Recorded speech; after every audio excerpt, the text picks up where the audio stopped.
Well, good afternoon, everyone, and welcome to our January the 11th, 2020 regular meeting of Belleville City Council. We gathered today under the terms and conditions of a provincial declaration of emergency and during a second period of province-wide shutdown restrictions, which are currently scheduled to be in effect from December 27th, 2020 to January 23rd, 2021. We are all aware of the seriousness of these times, and last week I made the determination that today's meeting would be held virtually. I want to thank our city staff for assisting in the setup of this first electronic meeting of Belleville City Council since we resumed in-person meetings in July. I also want to thank all members of council for their cooperation and flexibility in meeting under these unusual circumstances as permitted by the provincial government. While all members know of the need for cooperation during the best of times, these virtual meetings are difficult and sometimes awkward.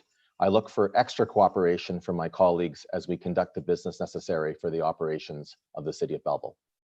I will call the meeting to order and state that all members of council are present. I am here at Belleville City Hall and all other members are present electronically.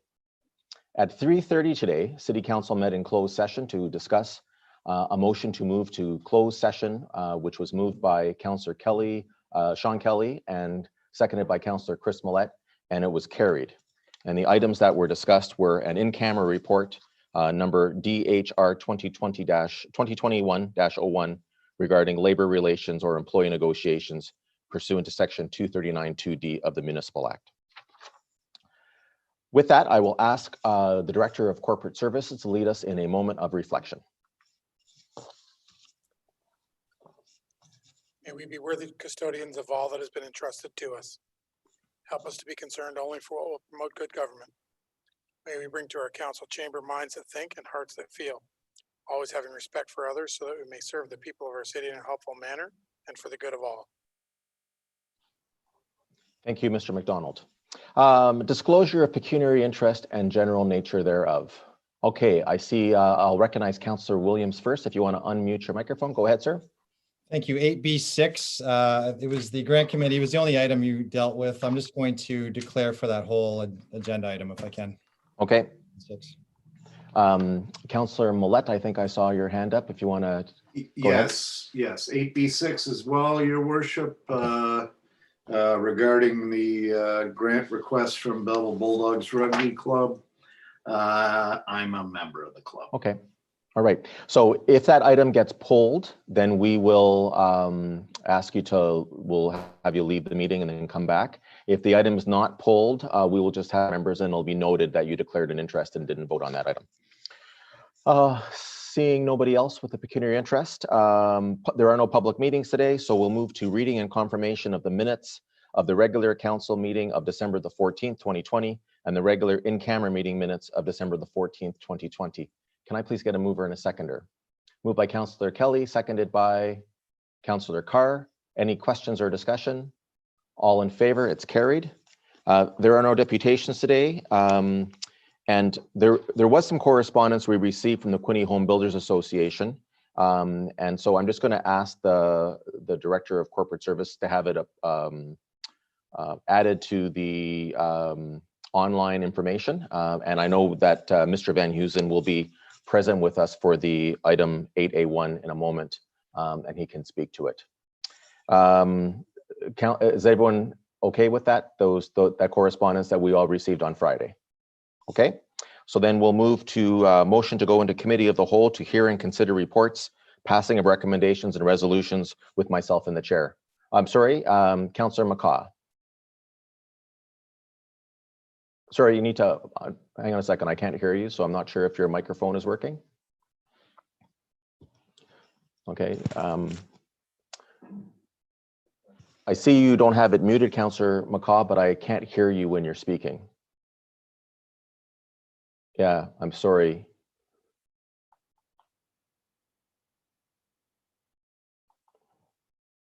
So, Councillor McCaw, I'm unfortunate I can't hear a word you're saying. I can see you talking.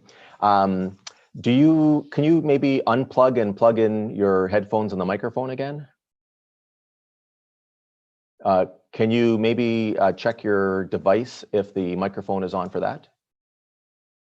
She also has the option of dialing in on a cell phone.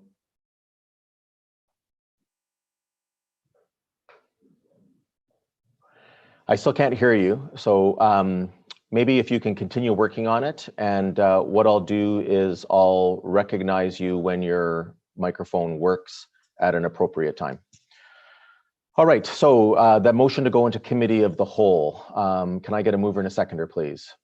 Moved by Councillor Kelly, seconded by Councillor Williams. All in favor? It's carried. Reports 8A1. The agenda shall include reports, under reports, items that warrant individual attention from council. And we start with 8A1, the 2020 Development Charge Background Study and Bylaw. It is the Director of Engineering and Development Services and Manager of Finance, Deputy Treasurer's Report number DEDS 2021-01. And the resolution is that report number DEDS 2021-01, dated January the 11th, 2021, regarding the 2020 Development Charge Background Study and Bylaw be received as information, and that a bylaw for implementation of an interim development charge be brought forward for council's consideration, and that staff be directed to bring forward an updated development charge background study and bylaw once the infrastructure phasing strategy study, along with the Parks and Recreation Master Plan study, has been considered, and future stakeholder consultation, including consultation with the Quinte Home Builders Association, has occurred. Can I get a mover and a seconder put on the floor? Moved by Councillor Carr, seconded by Councillor Williams. My colleagues, I'll just have you know that Mr. John Van Heusen, President of the Quinte Home Builders Association, is also available for questions. And Peter Simcisco, who is our consultant with Watson and Associates, who developed the report. So the information is there. Does anybody have any questions or any comments they would like to make on this matter? I'm going to start with Councillor Williams. Go ahead, Councillor Williams. Thank you, Your Worship. And did we have Mr. Van Heusen in to answer some questions? Yeah, he is. So Mr. Coyle will just add him to the meeting.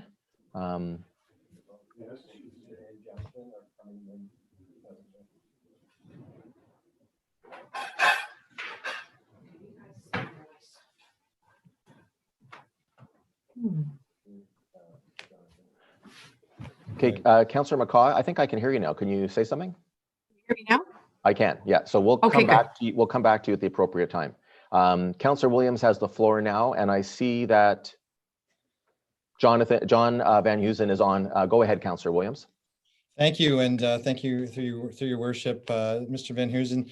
Last time you were in front of us, you talked about some concerns from the Quinte Home Builders, and I know that we left the last meeting that the Quinte Home Builders were going to meet with staff, and the concerns were around 124% increase that we're going to go on to developmental charges, and the concerns that you had. Just for public record, can you just please let us know how those meetings went and how the QHBA is feeling about the proposed changes right now? Go ahead. Absolutely. Again, thank you, Your Worship and councillors, for the opportunity to address you on these important issues. Our meetings subsequent to the last council meeting were actually very productive and very meaningful with staff. I want to say that things went well, and I really felt an honest application for working together and trying to come up with a solution for this. So the discussions went very well. We are in full support of the recommendation that city staff is bringing. We do obviously have a few clarifications, and one is our commitment to the ongoing commitment to affordable housing. And so, although there is the potential for the infrastructure phasing strategy and the Parks and Rec strategy to cause potentially more increases to the development charges, it's our position that it's still all relative what you put on the list and what is most important. And our goal really is to make sure that the increases are good and they support growth, but that they don't kill growth. We're committed, like we did at the beginning of all your term, to tackle affordable housing in the region. And that is really our commitment, to make sure in the end of this, when it comes to new home construction, whatever type of home it is, that Belleville remains competitive and good. And so there is one part in the staff report that says this is like a $2+ million cost to the city. I want that to be clarified in that is only if you assume that the original proposal of the 120% increase is something that you're taking a step back for. So it's not really, I mean, that's again another relative thing depending on what you included into that strategy as well. So from our perspective, you know, it may look like on paper that you can't recoup that, but if you can't develop and you can't collect those development charges anyways, it is a bit of a moot point. But on the whole, I do want to say that we're excited to take on this challenge with staff and committed to doing it as fast as possible. Okay, thank you. And through the chair, I know that, so the bylaw right now is 1 year at 10%. And I understand QHBA is happy with that. In this year, I guess what I understand as well is you'll be continuing to work with staff under the 2022 bylaw for developmental charges. From what I understand, you know, I think we're looking at a couple key issues, so it's complex. Number one is the affordable and the housing crisis that we have in the city. Number two is we have a lot of infrastructure we need to pay for. So it's understandable when we commissioned this study why the numbers came in as high as they are. So the solutions I see somehow are in between, like you stated, some growth and some way of looking at not killing growth, but being able to pay for this. I know that talking to some of my colleagues in the past, such as Councillor Carr, we talked about growth for growth is actually more expensive. So where I land lately is on intensification. When we get into the next year and speaking with staff, and this is where I think the value of having the home builders on board is, can we talk more about intensification, getting more builders into, I know that's our downtown core right now. There's the one addendum that we had added to the planning document itself. I know it was the second last page, E24 in that document. Is that something that we can look at in our talks to see how we can see more intensification that doesn't cost as much from the city side? So we're seeing some growth that's helping to pay for growth. Is that something we can add to those discussions? Go ahead, Mr. Van Heusen. Yeah, I mean, I think what you'll find from our association is that there's a lot of us entrepreneurs in there that would be more than willing to look at that kind of intensification and utilizing spaces within the city that are not yet utilizable, looking at allocating the sewer and water in the appropriate ways so that we can proceed with that. Yeah, by all means, we would. Okay, thank you. And through the chair, I think just last comments on that. I know that we have approved a CIP and that will help with some affordability and some affordable housing. Hopefully that also helps with intensification, particularly with brownfield. You know, I think we just have to look at that with the city. When we pay to expand the city boundaries for housing, it is expensive, especially if we're doing single dwellings. Mixed middle does help with that, but I think particularly we need to start looking at intensification if we hope to see growth pay for growth. And I think that's going to be one way, hopefully, in the next several years, that we start seeing our population improve in a way that also helps to pay for some of this. So again, going back to the original problem, that we don't see homes that are minimum $1 million. You know, we're getting into definitely over the 400,000s, which is way above 268, which we saw 6-7 years ago. We have to keep housing affordable for a lot of different reasons. Number one, as we've said at our housing summit, because we want people who live here to be able to afford a home, for first-time home buyers specifically, and we don't want to overprice them. So I would just urge, I think there's a lot of different moving parts with this, but I think I see this as a win-win. Having the Quinte home builders involved with this discussion will hopefully help move that forward. Thank you, sir. Thank you. Councillor Sanderson, if you want to unmute the microphone, go ahead, sir. Yeah, thank you, Your Worship. So when I looked at the development charges, I'm looking at it through the lens of the existing residents in our city. And the financial burden on the existing residents is artificially higher than it should be, because we do not charge new home buyers, a good portion of whom move in from other areas, an appropriate residential charge sufficient to pay for their fair share of growth. In Belleville, currently, the development charge is $13,018. In Peterborough, it's $31,000 plus an area development levy that averages about $38,000. Kingston is 21,356. Oshawa is 24,490. The region of Durham is 33,693. And Port Hope is 20,209. So the average of those 6 municipalities is $26,779 for urban residential. So the average is 103% higher than what it is here in Belleville.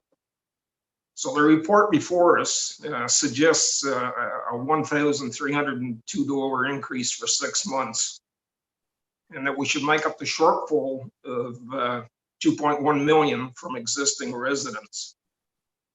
So restriking development charges is a complex task, and staff have already brought forward a report indicating that the residential development charges should increase to 28,623.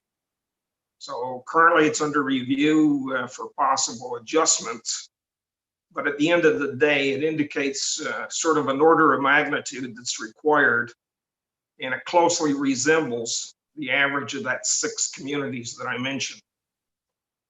So we need to, as a group, we need to understand that the development charge is not a levy on the Quinte Home Builders Association, who are a valued partner in, in our community. It's a levy on new home buyers who are supposed to pay for their fair share of growth. So that's not happening. That is a problem, and that is what we need to fix.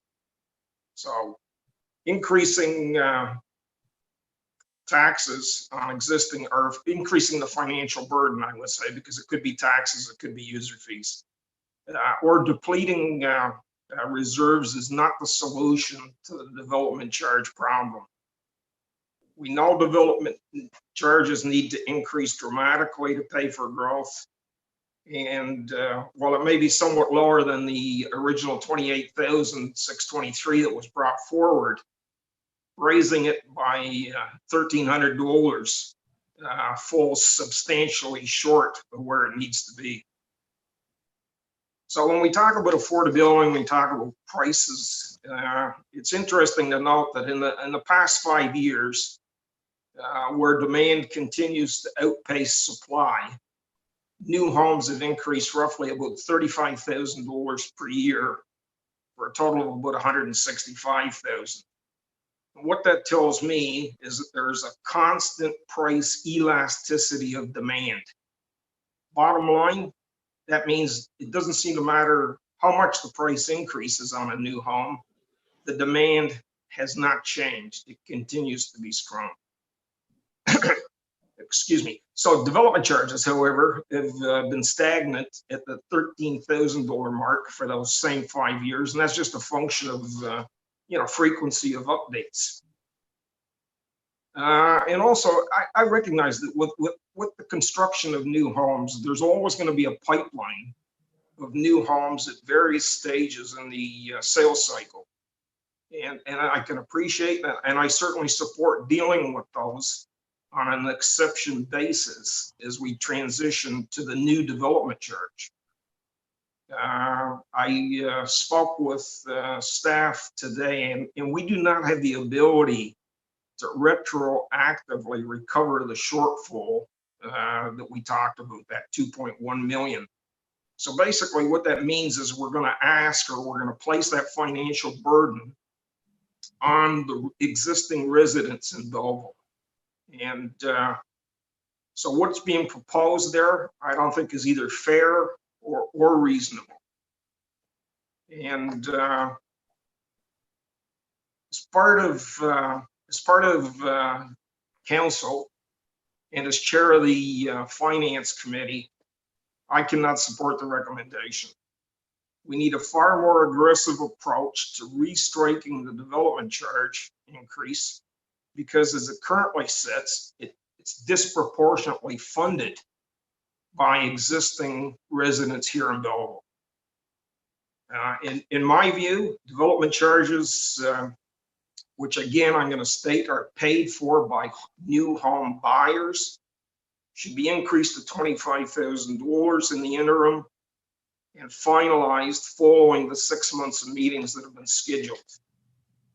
So there also should be at the same time an allowance or a rebate mechanism to be able to address those homes and the construction of new homes that are already in the sales cycle. So in my view, growth needs to pay for growth and it needs to pay its fair share of the freight.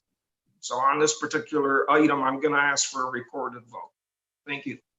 Okay, thank you, Councillor Sanderson. Colleagues, I see Councillor Millette. Do you want to go ahead, Councillor Millette, on this item?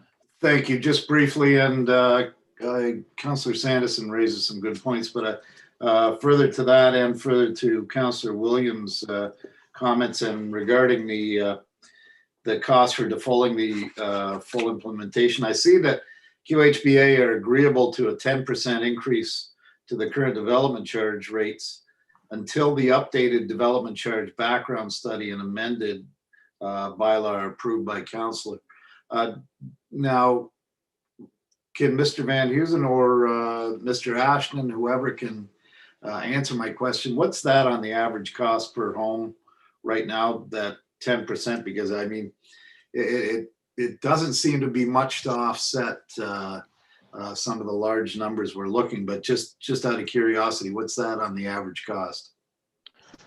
So I think that question is best directed to Mr. Ferguson. Brandon, I see you're on the call.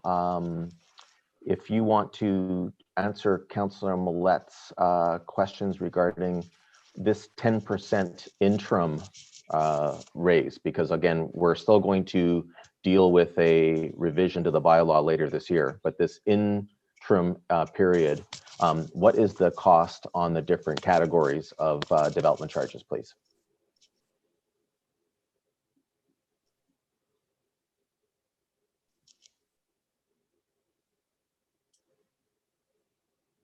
Just unmute your mic. Go ahead. Yeah. Okay. Sorry. So it identifies in the report there the individual increases for each particular unit. Of the percentage increase is obviously the 10% there. Yeah. So you'll see that's about, on a single detached, it's about the $1,300 increase, which we can assume that would move across to the home buyers. If you're looking at that, I'm not sure if the discussion was on a house sale. You asked about the actual average home price sale. That would be probably better directed towards Jonathan, but you know, we're in the $400,000 range for an average house, so it would be an additional $1,300 on top of that. Okay, Councillor Millette, does that answer your question? Yeah, okay, thank you. Okay, thank you. I see Councillor Carr next, please. Go ahead, sir. Thank you very much. And, you know, I certainly echo some of the comments around the table. Growth has to definitely pay for growth. And I've said this before, we wrestle a big animal when we talk about affordability and the costs of real estate and homes in our community, and they keep going up. And I think the average is around $484,000. The thing is whether we lower the development charges or increase it, it's passed on to the customer. The customer is not balking at this. We can see that based on the home sales. The price keeps going up, and there are buyers out selling real estate at a much inflated price that then is coming here. This is still very affordable and very attractive. The difficulty is we're squeezing out some of our own residents who are trying to get into the market because of the fact that prices keep going up. And so we've got a problem on our hands, and on one side of it, if we keep it artificially low, I agree with Councillor Sanderson, then we're passing that on to existing taxpayers. If we pass the full freight on to the new home prices, then that inflates the real estate price, which then has a trickle down effect on existing homes through resale, and the price continues to grow. I think that this is a reasonable compromise for the short term, I'm going to support the motion.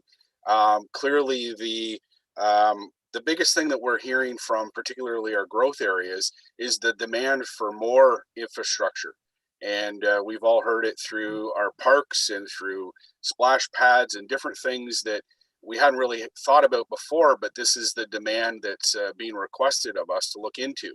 And so with that comes, and the best way is to strike that balance so that existing homeowners and new homes coming on the market both pay a share towards the growth infrastructure.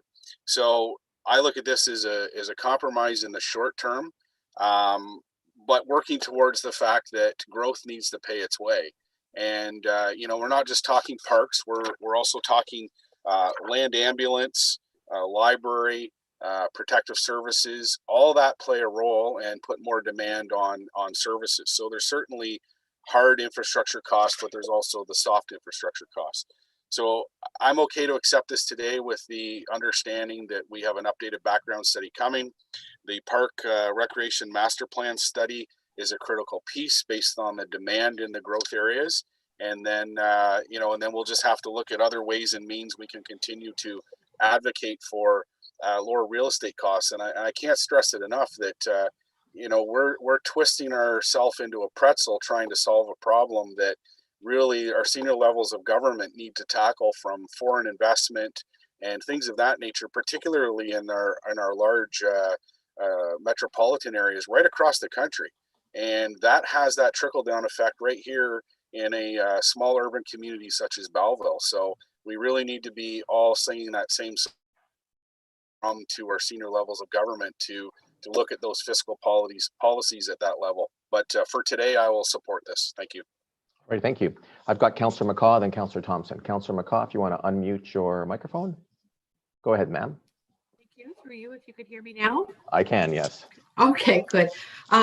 For today, I will support the motion of the 10%, but just sort of forewarning in the future, I will not support the original motion of the 124% increase. I know that we were given some comparable areas that and what their development fees are, but there are also other areas that, you know, I believe might be more comparable based on, you know, we have Queenie West right beside us, and I think that that, in my opinion, is comparable. I know that for policing, when we're talking about the police service, they're always comparing to Cornwall. So, I mean, those are things that I think maybe we need to have another look around and not basically, I don't want to say use the highest number, but that's how I feel it is happening. And as far as, you know, trying to do anything with real estate values will be what they will be. It's supply and demand. There's nothing we can do about that. I will always represent the people that live in my community and try to help them. Although I welcome newcomers to our city, I think I have an obligation to the people that live here now. And if in some way we are stunting their ability to move up to another home, I certainly will never support that. So for today, yes, I will support it. In the future, depending on what the new study comes back at, I'm not going to guarantee I'm going to support that. So those are my thoughts for today. Thank you very much. Councillor Thompson, if you want to activate your microphone, go ahead, sir. Thank you. Thank you, Worship. Two things. I'm going to support it, but part of the reason we're at this stage is because the home builders didn't feel they had enough input earlier in the year when we looked at this in the latter part of 2020. So now we're getting a little more of an update. The 10%. Does the developers feel, even in future talks, that they're not willing to even consider a larger increase? They would get us more in line with other municipalities? So Councillor Thompson, if you recall, on December the 14th, when Mr. Van Heusen was at the podium, you know, we talked about the fact that they did not have what they thought was sufficient time to consider the study. It has been a very busy year for them, particularly the end of the year. And so we tried as a council to be very sympathetic and understanding, and we offered them to to come back today. Unfortunately, since December 14th, we're now in lockdown, so we have this virtual meeting, but they have had significant conversations with city staff, and Mr. Van Heusen and I had a telephone conversation about this matter before. So Mr. Van Heusen, I'll get you to add. I recall you saying you want to be fair and reasonable, and you understand an increase was coming. You just felt that it was more important to have a moment to pause, study it, be collaborative, and that's where this compromise has come from. Am I correct? That's absolutely it. And the 10% number really came from looking at what Quinte West had done and some of the surrounding municipalities as a fair place to just start, realizing that that's not likely where we're going to end. But to be clear, like in those few suggestions that we made at that time we had, that already brought down the report by 4%. So when we're not saying that, you know, this is the whole thing's going to disappear, but you need to go at it with the right mindset so that you can really see what it is, because there are already areas that we're shrinking in. And to also add to it, we have reached out and brought in the Chamber of Commerce as well as the Construction Association, so that it's not just residential being reflected here, it's also the industrial commercial side, because theirs, as we kind of glazed over, but theirs went up 300% compared to our 124. Okay, as long as the builders realize that when we relook at this, that there could possibly be, you know, a fairly large increase. It may not go up the large amount for you first to, but it could possibly, because, and I agree with Councillor Sanderson, developers have to pay for development, but we also have to look at affordability, and, you know, taxpayers shouldn't be looking at future development. They should be maintaining what we got. So as long as the builders are still open-minded and willing to accept some larger figures, then maybe it may be 50% more increase, maybe 70. I just want them to be sure that they know that we have to have an increase, that's all. Okay, thank you very much, Councillor Thompson. Anyone else? Councillor Kelly, you want to activate your microphone? Go ahead, sir. Through you, Mr. Chair, just a couple of comments, hearing the conversations. John, thank you for being here today, and the progress we've made in the month. Originally, when we looked at this, was 124%, that down to 10%. The increase is going to be, as Councillor Millett asked, was $1,302. I think that's workable. But as Councillor Carr says, and Councillor Williams, growth pays for growth. The one thing that when we talk about new homes or affordability, we had the seminar or workshop a couple of years ago now. It's almost coming up on its second anniversary. When you do hear the numbers, average home costs in the city of $480,000, I thought it was in around 460, but Councillor Carr says 480. Like, we're looking at $500,000 for a home, and is that affordable?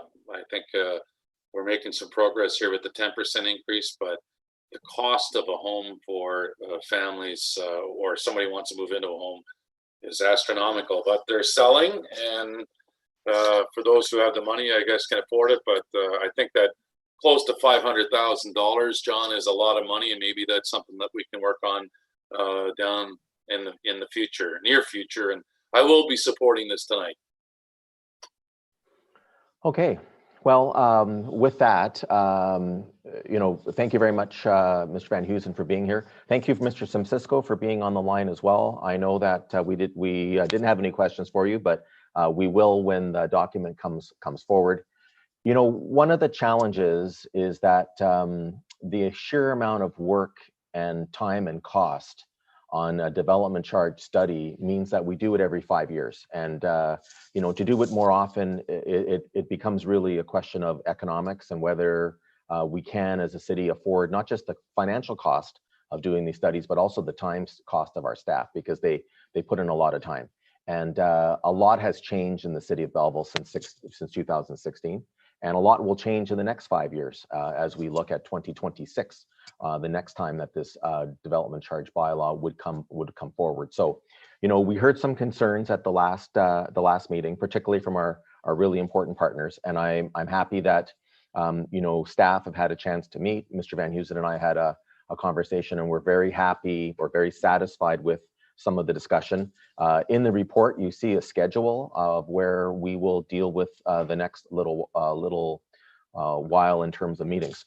You know, one of the issues that we're dealing with now that we haven't dealt with in the past is the fact that the next stage of development in many parts of the city are going to see substantial costs to the city. Substantial costs in user fees for both new and existing residents, and that development charges were designed to take some of that pressure off. So, you know, when we look at the areas, the geographical areas of the city where we're going to be seeing some of this growth, they are significant costs, and that's part of what's driving this increase. You know, I don't support increasing our development charges just to come in line with communities in different parts of Ontario. I also don't believe in keeping them artificially low. I believe that development charges should be a reflection of what the costs are to the city as we share, so that that growth does pay for future growth. You know, it's been a collaborative process, and I'm happy to see that. And I understand the consequences or the implications of what we do will deal with affordability. You know, affordability may be the item that and I'm trying to address it, maybe the one of the biggest things that this council is remembered for. And out of that housing summit, we found that the rental side is where we're seeing the most acute problems, particularly for our communities at risk, our employers, et cetera.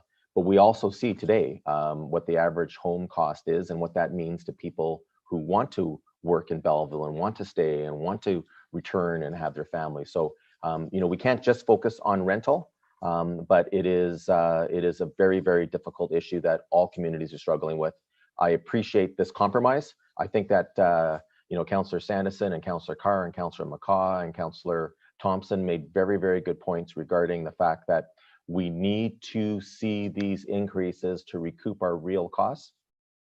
But at the same time, we also, you know, understand what that will do to affordability. So I'll also support the resolution. And I know that within 6 months to 9 months, we will see a revised development charge bylaw that will be in place for the next 5 years. And I want to thank everyone who's been involved with that.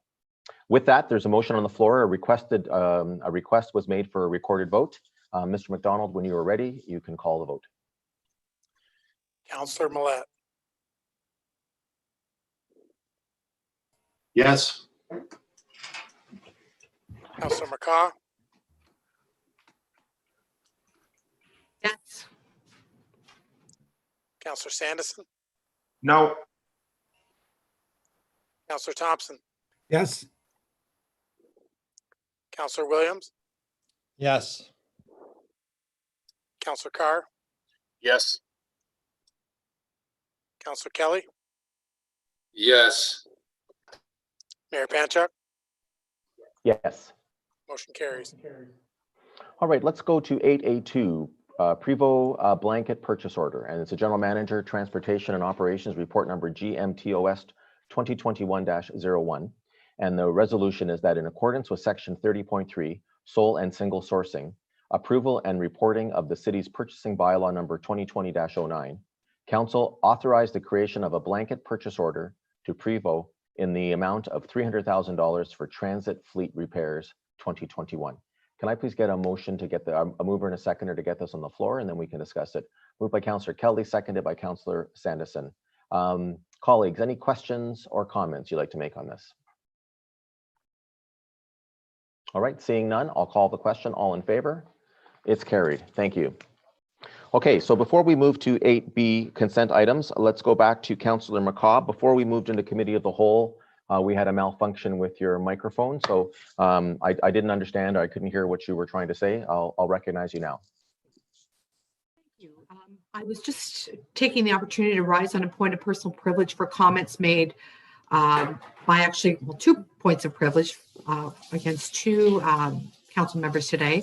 The first being Councillor Millette, regarding the ad hoc committee on behalf of the 6 women who sit on this committee, the Director of Corporate Services, Matt McDonald, and myself for comments that were intended to impugn the integrity of members of the committee, Mr. McDonald and myself.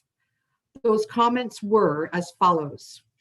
Councillor Chris Millette agreed with Carr's assessment that a lot of this is being done behind closed doors to consider criteria and candidates.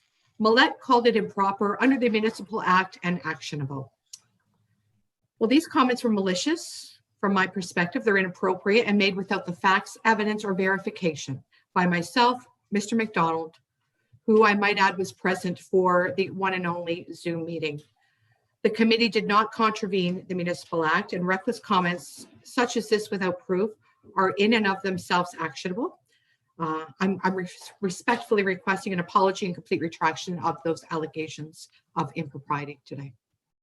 That's the first one. So Councillor McCaw, in a previous ruling, I had stated that I expected councillors to contact each other. I'm not aware, did you contact Councillor Millette on this item before to try to resolve it before it came up on the floor of the meeting?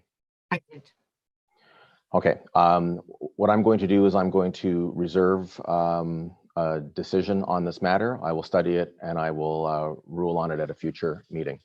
You said you had another point of personal privilege? I do. I want to rise again on a point of personal privilege on behalf of, again, the 6 women of the ad hoc committee, the clerk, Mr. Matt McDonald, and myself for a media and social media post of a leaked email under the hashtag Transparency Matters made by Councillor Paul Carr regarding the ad hoc committee.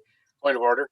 In suggesting. Point of order. Just a moment, please. Both Councillor Carr and Okay. Councillor McCaw, if you can wait one moment, please.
All right, my apologies, colleagues. I was just consulting with Mr. McDonald with respect to, we have 2 substantive issues, but a point of personal privilege and a point of order, and I'm just trying to understand how we deal with it.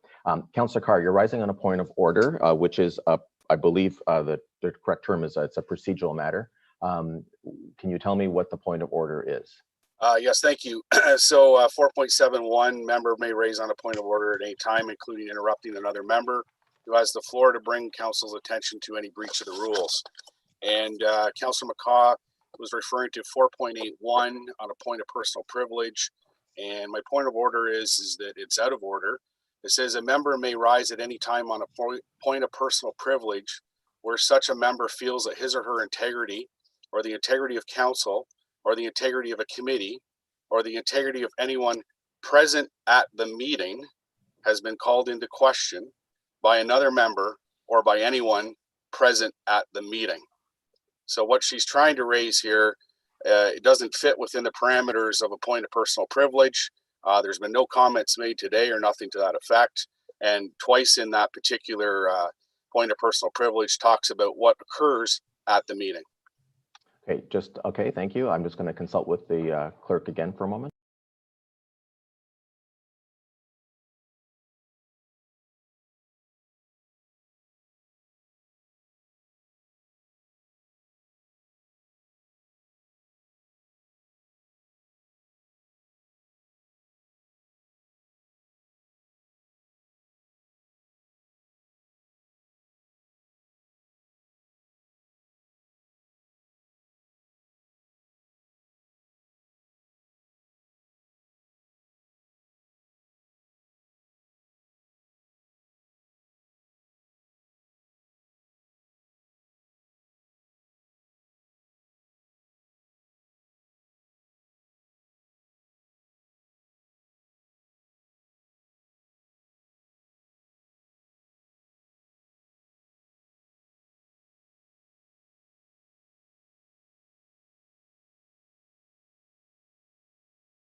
Thank you very much, everybody. So again, in discussion with the clerk, the point of personal privilege is not yet complete, and so it's very difficult for me to rule on whether it is in order or not, according to Councillor Carr's submission, until that is completed.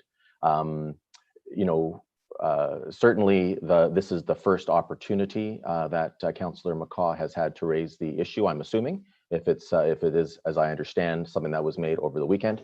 So I'm going to not allow the point of order. I'm going to allow Councillor McCaw to finish making her point of personal privilege, and then we'll think about what we're going to do next. So I'd like to appeal that ruling, please.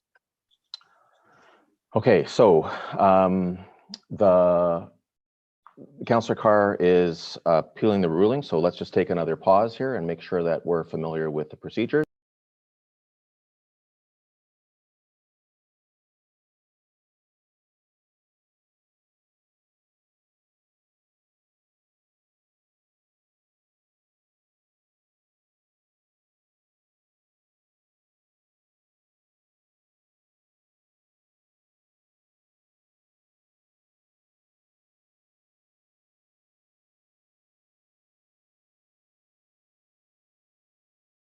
All right, so this deals with section 4.7, subsection 6 of the procedural bylaw on a point of order. And so I have not recognized this as a point of order in that I have not finished hearing the submission of Councillor McCaw. Councillor Carr has already stated his reasons for this. So the motion is that the council shall decide the question that the decision of the chair be sustained without further debate, and the decision of council shall be final. So the question now is that the decision of the chair be sustained. All in.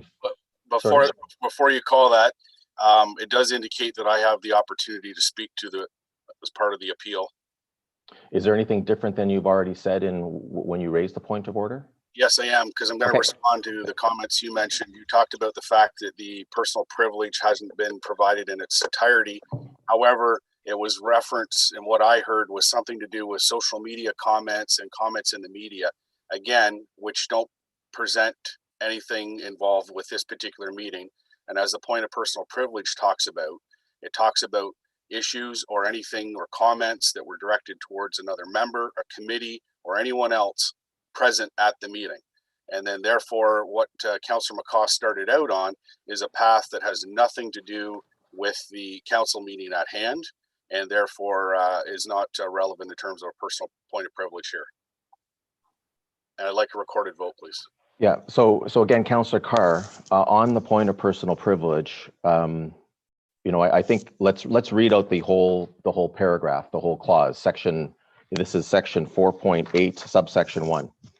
A member may rise at any time on a point of personal privilege where such member feels that his or her integrity, or the integrity of council, or the integrity of a committee, or the integrity of anyone present at the meeting has been called into question by another member or anyone present at the meeting.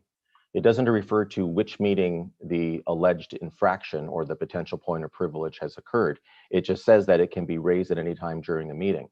I would just say that I don't know what she is going to say for the rest of this. You are saying that unless the infraction or the alleged infraction occurs during this meeting now, that members of council don't have the ability to rise on a point of personal privilege. And certainly I would not agree with you on that. If members of council speak in such a way that they call into question an integrity of a member of council or a member of staff or a member of a committee, then certainly we have the ability to consider it and decide on it. Again, so that's what I would say. I think regardless of whether or not we sustain the ruling, it is not just for the conduct that happens at this meeting. And this meeting in particular, or it could be at a meeting previously, and it could be another venue. So the question is that the decision of the chair be sustained. I'll call the question. All in favor? Ask for a recorded vote, please. Councillor Carr has asked for a recorded vote on that, so I will ask the clerk to conduct the vote. When you're ready, Mr. McDonald. So the question is, you're voting in favor of or opposing to sustain the ruling of the chair. Councillor McCaw.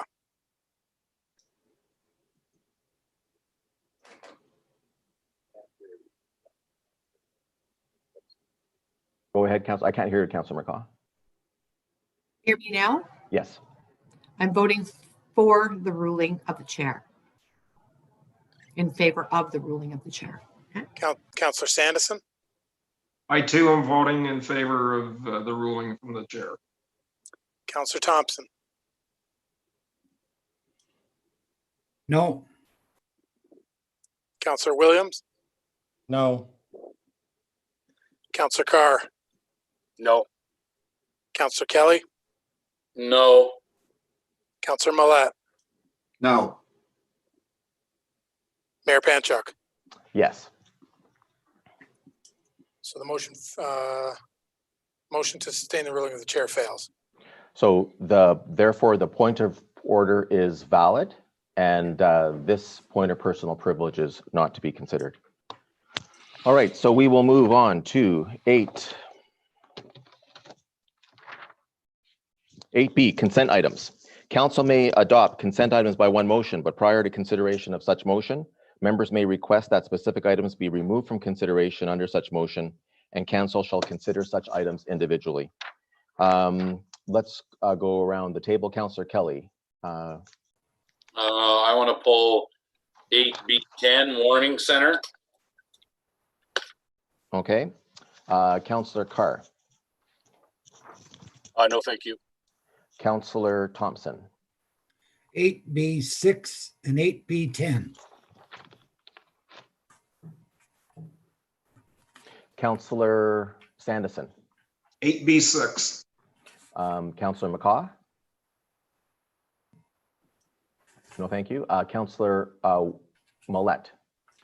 No, thank you. Councillor Williams. 8B6 is previously mentioned as conflict, and 8B10.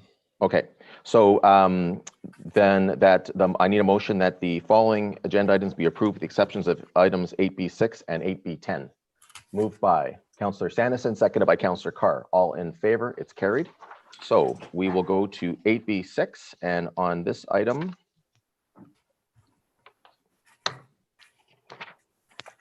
both Councillor Williams and Councillor Millette have declared a conflict, so we're going to pull them out of the meeting, and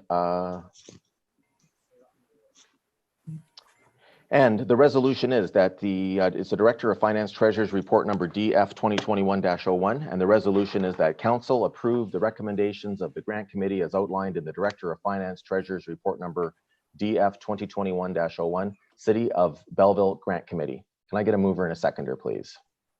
Councillor Carr and Councillor McCaw. Councillor Thompson, you were the first person to pull this item. Go ahead, sir. Yeah, thank you, Worship. If Harold's there or somebody can answer a couple of questions. This here particular, is this for a special event or is this for the full regular season of the Bulldogs? Well, I think if you read, I'm trying to see if the report, I know it deals with their provincial championships that they've applied for. And I think, Councillor Carr, do you feel comfortable in talking on it? Go ahead, sir. Yeah, I can. Thank you. So this has to do with the OFSA rugby. So high school, they have different athletic events. And so this one is for a rugby OSFA tournament. We've had them come in before for soccer and things like that nature. So this is a very similar application just for rugby this time. And the Belleville Bulldogs are a sponsor. So it's not a full season of the Bulldogs. It's a one special event like we do for a lot of the other ones that we have a special event. Correct. It's a couple of days of rugby tournaments for all the high schools across Ontario. Okay, that's a good, thank you. I was just wanting to clarify that it wasn't just a regular season where other groups have regular seasons, but for a special group or special night, then that's fine. Thank you. Okay. Councillor Kelly. Through you, Mr. Chair, just a question for Councillor Carr. Obviously, we've done this in the past with the making a contribution or giving a grant to a sporting event. When you look at the request and it talks about, we know that this is a 2 or 3 day event, hotels are going to be used. Was there any talk of using for the 12,000 plus mat tax? Because this came through you, Mayor Panchuk, as this came through the grant committee, we have funds allocated that council allocates to the grant committee for these type of purposes. And so this is appropriate and within the confines of that application. Thank you very much. Okay. Anyone else on this item? Councillor Sanderson. Yeah, thank you, Your Worship. I had raised it as well, but the question was asked and answered from Councillor Thompson. So thank you. Okay. Okay. No further questions. I'll call the question. All in favor? It's carried. Thank you. So we will have Councillors Williams and Millette rejoin the meeting, and then we'll move to 8B10.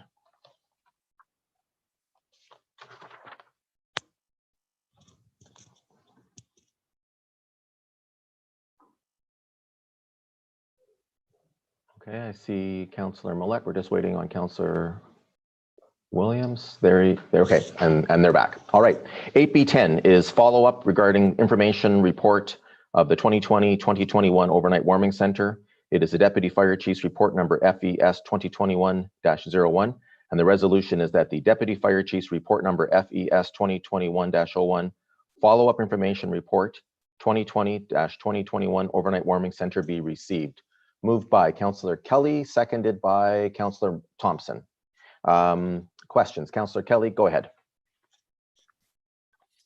Thank you, through you, Mr. Chair. Just first of all, just want to thank Deputy Fire Chief Paul Patrick for this updated report, and I've been watching it. We just to bring everybody in on the same page, the warming center, we started on December the 15th of 2020, and we had 23 nights until January the 6th. And the amount of money it costs to run is just over $1,000. And I think a lot of us don't realize in the city that's the cost to open the warming center. Just want to roll back to last year it was set at -15, and with some work and the support of council and Councillor Thompson, we got it moved down to -10, and with the wind chill factor coming in at -15, and there's at least an opportunity if it's extremely bizarre weather. It's up to the discretion for the Belleville Fire Department to consider opening, even if it's not at -10. So we've made some progress in the last year, and I'm happy to report that. However, I did want to bring this up tonight. I've had a conversation with Christy Reeve, and she is a harms reduction nurse with the Hastings Prince Edward Public Health. And we had a conversation. Hastings Prince Edward Public Health, Belleville Police Service, Kingston Police, Peterborough Public Health, all reporting in our neck of the woods a spike in overdoses. And at Bridge Street United Church and at the Grace Inn, they have these medical kits, and I hope I get it correct in the name of it, naloxone or Naloxone, yeah.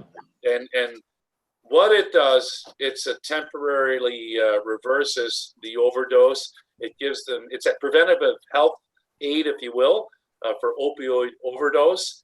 And Christy Reeve really is hoping to get a box in at the warming center, and it's self-serve. You can help yourself, take them. I think it's the right thing to do. Bridge Street is doing it in Grace Inn, but they have specific times when they're open. So I'm hoping you overnight a warming center, that we can do that for our residents that use that. So how do I go about making sure that that's done, Mayor? Well, let's just ask Deputy Chief Patry, who is on the meeting. All right. Deputy Chief Patry, so do we have, are there requirements for staff in terms of training to be able to administer that naloxone kit? And do the people that are working for us there have that training? Currently through you to Councillor Kelly, staff does have the training. There are some kits there. I see this slightly different as explained by Councillor Kelly, it's not that we have the product available for the use in the event of an overdose. Correct me if I'm wrong, Councillor, is you're looking to use it as a distribution site for persons to pick up the naloxone kit, much like a safe injection site. Yes, if we're having on average, let's say 8 to 10 are using the warming center at night, we just have the boxes. They'll be provided by Hastings Prince Edward Public Health. They're there, free to use, self-serve, and take it from there. It's just, to me, it's another preventive maintenance as far as their health. And there's no stigma attached to it. There's nobody, you don't have to ask for it. It's there. If it's at other locations in the city, but have specific times at Bridge Street United and at the Grace Inn, it just makes sense that this is another opportunity to get these medical kits out. Okay, so Deputy Chief Patry, do you have any, does that help you answer his question? I have no issue with it. If council would wish to use the overnight warming center as also a distribution point for naloxone for persons to help themselves, and those kits are going to be provided by yet another agency, we've got no issue at all with making them available to the clientele. Okay, can we have that be an administrative matter? I'm just obviously concerned. There's no training to it though, Mr. Mayor. There's no. Yeah, no, I agree, Councillor Kelly, but I guess, as we've known already this year with some of the incidents that have occurred on site, I think we have to be careful about what type of services we advertise that we're providing, because all of a sudden now we have to, we're responsible for them all. So I think what I heard from Deputy Chief Patry is he has no issue with having them on site, and people are free to help them, as you said, self-serve. And if possible, I would encourage us to leave that to be an administrative item. I don't think we should direct them to do so, because I don't know, again, we don't know about the scheduling. Are there sufficient staff on site who have the training, who have the knowledge? At the end of the day, we are liable for this, and this is not exactly our area of jurisdiction that we're helping in. Does that make sense to you, Councillor Kelly? I can appreciate your comments, but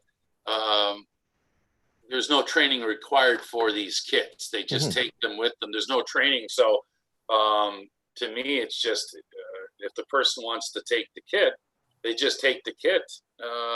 We have had record numbers of a big spike in overdoses. This is another safety measure that our city can offer, and they take them at will. Okay, so I heard Deputy Chief Patry say he had no issue with having them distributed on site. So I think let's take it and run. We'll deal with the other items that you wanted to deal with on this, but I think the naloxone kit is going to be available and distributed on that site. All right, thank you. Okay. Anyone else on the report? Councillor Thompson. Yeah, thank you. Thank you, Your Worship. It's great to see that, since the last meeting and we had discussion of lowering it from -15 to -10. That's a great move. Would we like it lowered? But because of the cost and the trial period of it, I certainly, if it's more used this year, then maybe we look for it at lowering it next year. But meeting with Sean Kelly and yourself and discuss this of how we can come to a compromise. So I feel -10 is great. And it also says in there under other harsh conditions, that the deputy police chief has some discretion, which I think is wonderful. The only thing I would like to, and I know it's very hard, I had a couple of phone calls from a couple of ladies wanting to provide food. And I talked to the deputy chief. If it's at all possible, if we can know maybe a day ahead that there is going to be a warming room open so that these ladies would like to make food and drop it off. They know they're not allowed in the building, but there is certainly an interest out there in the community that these people that are in from the cold have something to eat for the evening. I think that's something that, it shows really well for our public that they're interested, that they feel that these people need some extra help. So I commend the chief, commend the council. Hopefully they will adopt this minutes tonight to get it to -10, and we can look at it again next year if we wish to go lower. But I certainly want to thank the mayor, and I want to thank Councillor Sean Kelly for helping, and also see if the chief can maybe, I know it's hard to predict, but if we can predict the day ahead, it might help some of these people provide food. Thank you.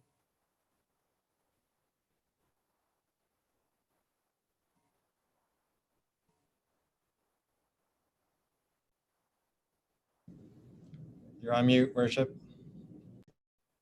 I'm sorry, everybody.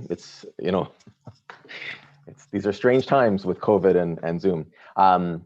Based on your comments that you made, Councillor Thompson, the current motion is to receive the report. I'm taking from your comments and those made by Councillor Kelly that we wish to amend that to say be received, and that staff present a amendment to the bylaw to -10 degrees Celsius or -15, including the wind chill. Because, and I think that's what we had talked about. The reason why we need to do that is because our current policy does not state that.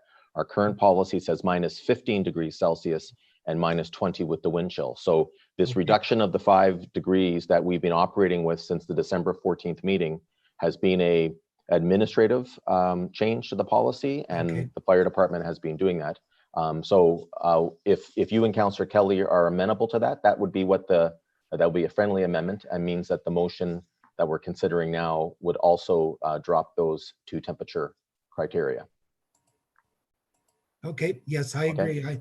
That's what I'd like to see and I misunderstood that. So that's what I would like to see. And I'm sure Sean Kelly would too. Okay, and to be clear, it continues to allow the Deputy Chief Patry to make adjustments if he has budget capacity and he feels that conditions warrant even lower temperatures. Yes. But it is not part of the policy. Yes. Okay, so we have an amended motion, just to remind everybody, so that the report will be received and that staff will prepare an amendment to the bylaw to -10 degrees Celsius or -15 with the wind chill. Resuming debate on this, Councillor Millette, you had indicated you wanted to speak. Go ahead, sir. And I see you get Councillor Carr after Councillor Williams. Yes, thank you, Your Worship. I'll probably bring this up under new business because it deals with a portion of the deputy's report regarding where we might go going forward, because this is so I may ask for a staff report looking at something of a more permanent nature, but again, I'll bring it up under new business. Okay, sure. Councillor Williams.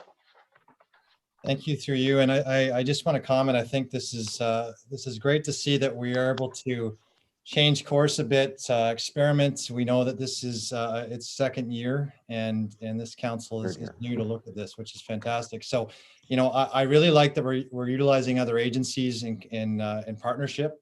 And I really like that that we're looking at different ideas to see what works. Looking at the numbers, I know we have a maximum capacity of 28 and an average of 8 to 10 have been using it. And I guess a question to Deputy Chief Paltry, when Grace Inn is normally working on its capacity, I know that it can take another 8 to 10 beds. I know because of COVID, they've limited that. Are we seeing some partnership with them as well for those that, because I know that there are some people still sleeping outside. There are not enough beds, but I know we don't have beds or we have an overnight, but do we see some also cooperation with that agency in terms of how we're working with people in between? Through your worship to Councillor Williams, Hastings County has included Grace Inn as one of their go-to agencies. Currently, Grace Inn is being at capacity. So our numbers, much like the Grace Inn's capacity, has been limited due to COVID. So that 28 number is with all the restrictive covenants is in with spatial separation and whatnot with us. So our numbers are actually higher during non-COVID times, potentially, to accommodate those requiring a place to get out of the cold. Okay, Councillor Williams. That's great, thank you. And yeah, I think this, as long as we continue that, and I know that as we continue looking at the success of this, perhaps at the end of this winter season, hopefully we can continue to see what other partnerships and what improvements we can make for next year. I think it's always going to be a work in progress, and that's good because we are looking at our most vulnerable. And I know, especially with mental health, it's really important we continue to keep looking at that. But most importantly, Grace Inn, I think, is doing a great job, and we just need to continue to make sure that we're always working with them in Hastings County as we keep developing this program. So thank you. Right, thank you. Councillor Carr, you're next on my list. Go ahead, sir. Thank you. And I'm just noticing Director Ashton's mic is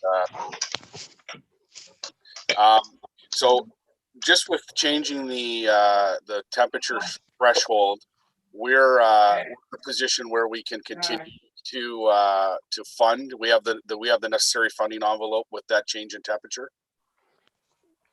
Yeah, Councillor Carr, we also received some funding this year from Hastings County, and so based on that, we have enough to get through with this program, and some funding that if Deputy Chief Patry and Chief McDonald feel that they can activate it additional days, they can do so. Okay, so in similar to comments that's been mentioned, and perhaps maybe again, Councillor Millette may have some further down the road when he asked for the report, but the fact that we're starting to have some nonprofits partner and get involved is a good step. Yep. And I'd like to see us continue to foster those relationships. And I point to Kingston to the east of us. Kingston has a warming center that's operated by nonprofit groups. And certainly it would be something that I could see us participating in through funding. When I hear our fire service taking the lead on a warming center, and then when we start to talk about addictions, and I appreciate the suggestion of naloxone kits for people to take with them. They are very easy to self-administer, particularly if someone's overdosing and they're with somebody else, to be able to stop that overdose quickly. And then seek medical attention. However, I'm concerned that as this continues to evolve, that if we don't have other partnerships in place and perhaps maybe take over the warming center down the road, that we're going to be carrying this long term, and not necessarily against that per se, but that really changes the way things are operated. And you know, Deputy Chief Patry does indicate that, you know, as this continues to grow, that puts a strain on resources and the need for more. And then suddenly we're offering an overnight warming center all the time, funded through a department of the city. And so the fact that we do have some nonprofits coming on board and some partnerships that way, I say we continue to encourage those, and certainly through the social infrastructure grant money and things of that nature, and then any other partnerships we can have with Hastings County. Certainly, we can fund and help fund something if a nonprofit group wish to take this on long term. Thank you. Yeah.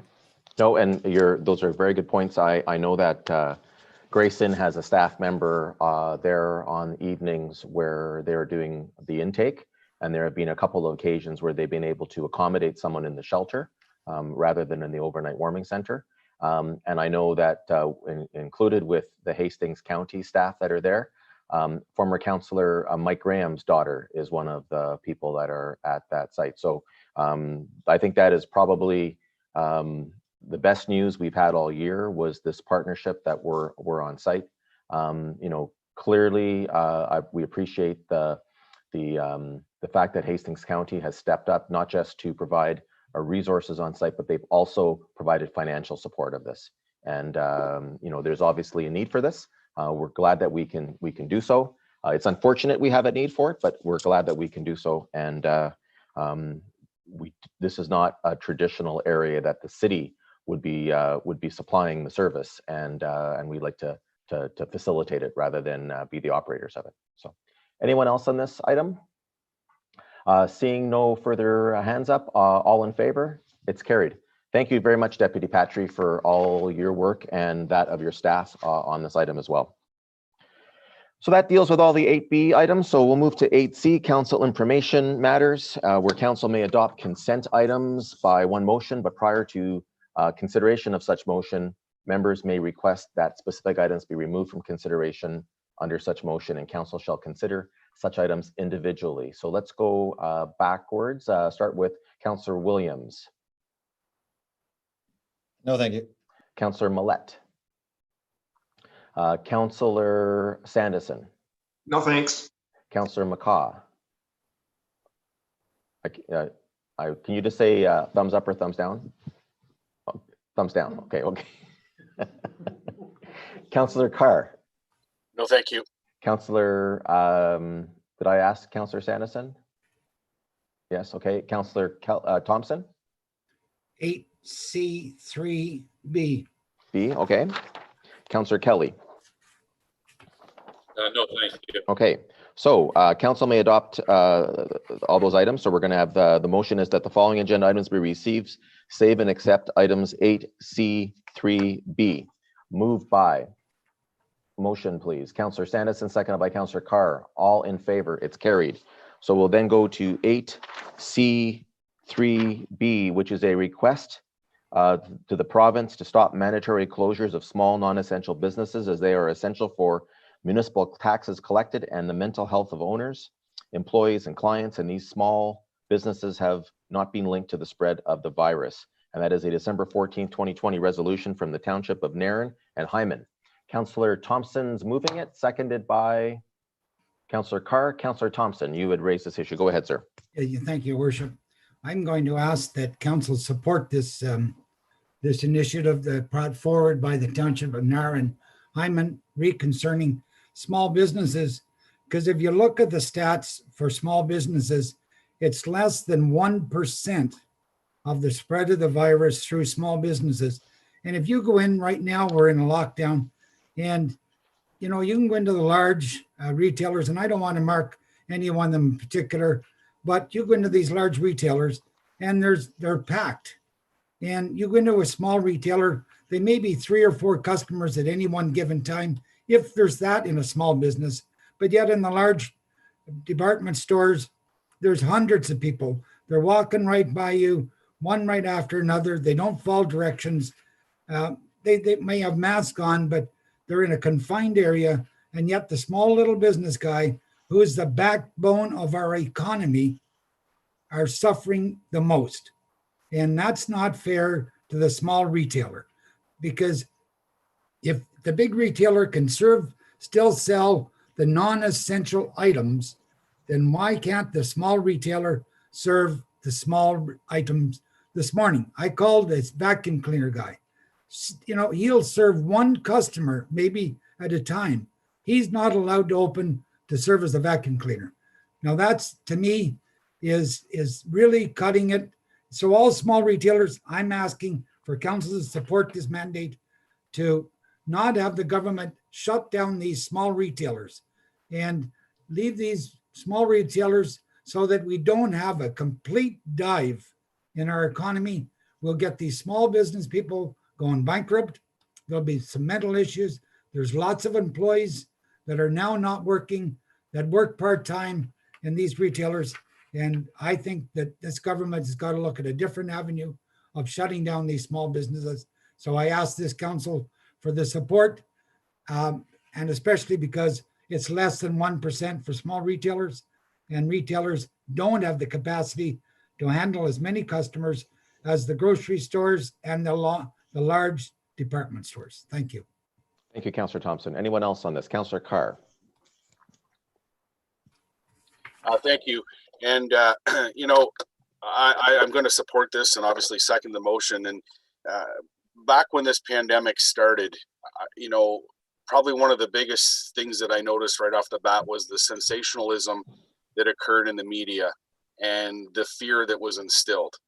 And I understand the seriousness of the problem across the globe. And certainly as we look at other countries in particular that have just been ravaged by this virus. But when you look at how this started and you look at what the public health measures that were put in place, it was very clear. Wash your hands, don't touch your face, keep your distance from people. And then we realized that as the economy started to open, that the next public health measure was masks. And you go into your grocery store and they're still open as of today, and everyone's wearing a mask. And so with that, the chances of transmission are very, very small. And I'm not an expert in this, but I do listen to a lot of epidemiologists on the news, and I certainly read a lot of background studies to at least be informed. And across our region in particular, we have demonstrated low risk throughout. And even during a very busy season in the summer, we were able to take an influx of tourists, and our businesses and our retailers were able to demonstrate that public health measures can be put in place and everybody can be safe. We have been through the lockdown in the GTA for the past month or better. Their numbers have not changed. And during the first portion of the lockdown, we're now 2.5, 3 weeks into the current lockdown in the province, or 2 weeks into the province wide, and we still have the same trends. We still have the same trends in the GTA. And yes, we've had some increases in cases here, but what our public health unit has been able to demonstrate is the ability to test, contact trace, and then encourage people to isolate. And even when we've had experiences of outbreaks in a work setting, and I'm not going to name any businesses, but there have been some scattered throughout the region. That is not anything to do with the forward-facing part of the business with customers.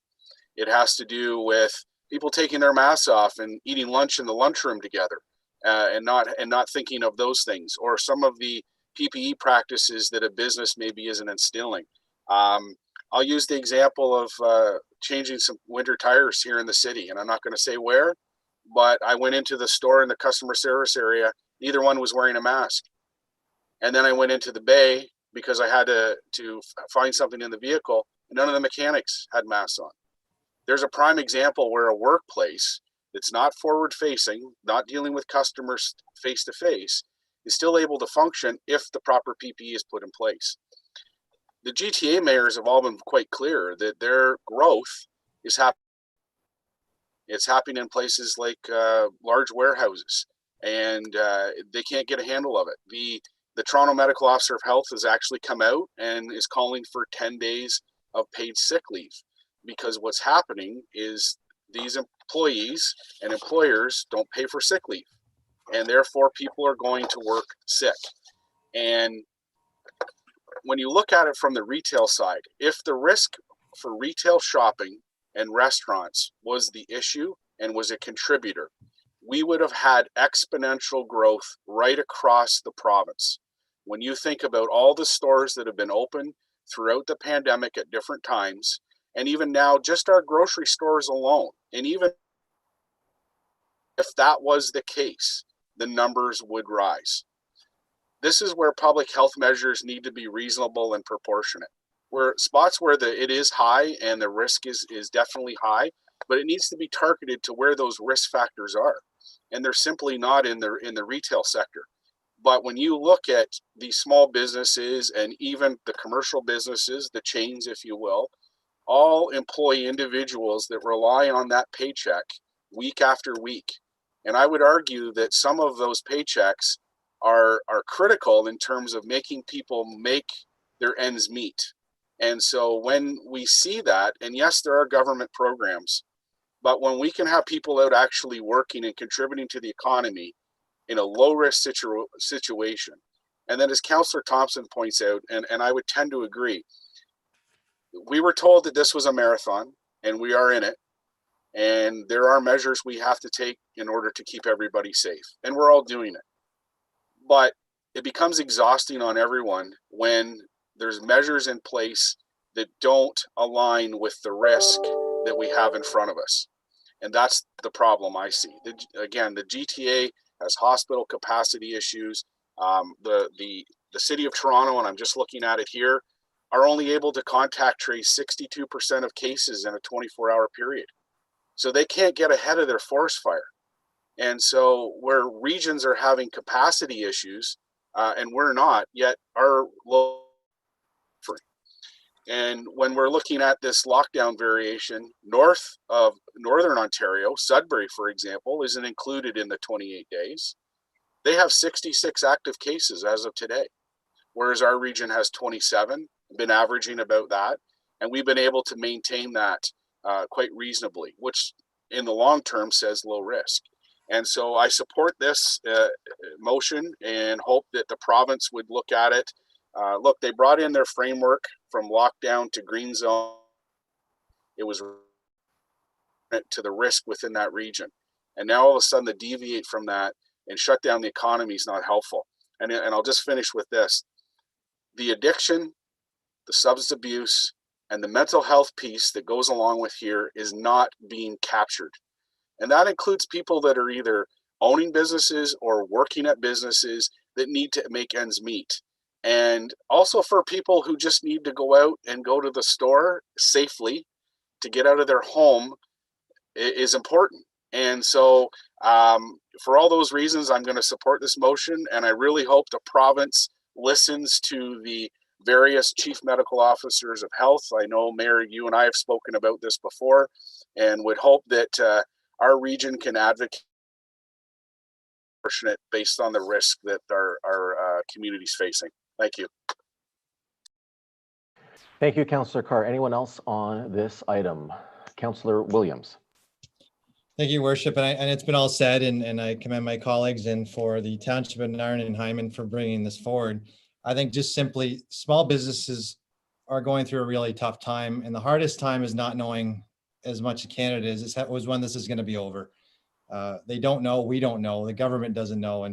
And at the end of the day, small business must be allowed to succeed as long as they're following the rules and the framework that's been set out. Small businesses have spent thousands of dollars on PPE and health care protocols that make sure that they're operating the best they can, but they must be allowed to succeed or we're going to have a huge domino effect. And I think it's been stated in the media many times, but when those large businesses are able to be open and you see a small business that offers the same product closed, there's something wrong. So I think if everyone's following the rules, it must be the same rules. And we need to make sure that small businesses are safely able to operate as soon as we can. And I understand it's difficult on all sides. This is not fun. And this is the second time. And we talked about this and we knew this was coming. So I know on EDDC, we've talked about some different things that we can do as little as they are as a municipality. We can't do a lot. We are beholden to the provincial government and and public health and the rules they've set, but we really need to keep small business in mind and to make sure that we're putting as much as we can into them. So I support this. Thank you. Thank you. Councillor Kelly. Through you, Mr. Chair, most of my colleagues tonight have said what I was thinking. Just small business here in Belleville. You look at the businesses downtown, they really are the backbone of our community, and they employ people at a full-time level, part-time level, and so many different types of businesses we have here in Belleville. I think it's the right thing to do is to support the small businesses in Belleville. We have been at this now for almost a year with COVID-19 and the pandemic. We all get it, as Councillor Carr touched on. Wash your face, wash your hands, all of that stuff. We all get it. And if we're practicing our safety measures, what we're supposed to see, we see the numbers locally here. We're doing a good job. So I think it's the right thing to do, support small business and keep people working and keeping the doors open. Thank you. Right. Anyone else? I'll come back to you, Councillor Thompson. Does anybody else want to weigh in on this? Okay, Councillor Thompson. Yeah, just to finish up, and I appreciate the support for this motion through the councillors. You know, when I look at retailers, and you get into the small retailers, I see such an effort by the small retailer to make sure when they were open, they sanitized when people were in, they sanitized when people left. They made sure there was not an overabundance of people in. And again, in that small business, I'm hoping that the province also considers the small business guy in the restaurant business too, because they go to great efforts to make sure that the patrons coming in are safe. How many times have we gone into restaurants when there wasn't a complete shutdown and the restaurant people said, you got to be wearing a mask to come in. The waitresses were wearing masks. So it's important that we include all small businesses, which should be including in the restaurant business. Thank you. Okay. Thank you. And I'll just ask people again to try to be careful. You know that around the table we have people who work in a variety of different businesses. And whenever you mention those businesses, you put us in a potential situation where it's a pecuniary interest. And I think the spirit, no, I'm just trying to remind everybody. I think the intent of this resolution is to be right across for all small businesses. And I think we all agree. You know, and I want to echo everyone's comments. You know, this has been a really frustrating experience for all of us. I cannot imagine the burden that the Prime Minister and the Premier and their governments have to go through as they try to deal with it.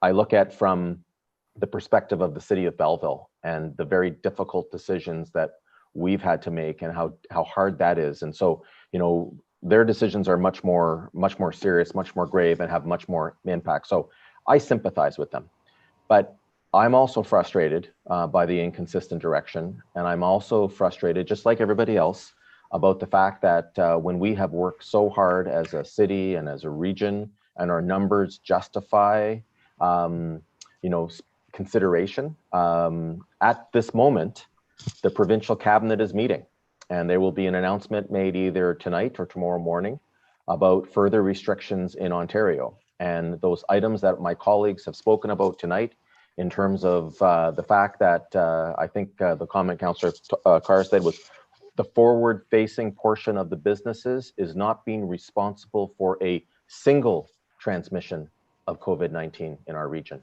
Matter of fact, in our region, it is employees who are spreading the virus, where we've had the situations of outbreak, and people in their homes, at their residences.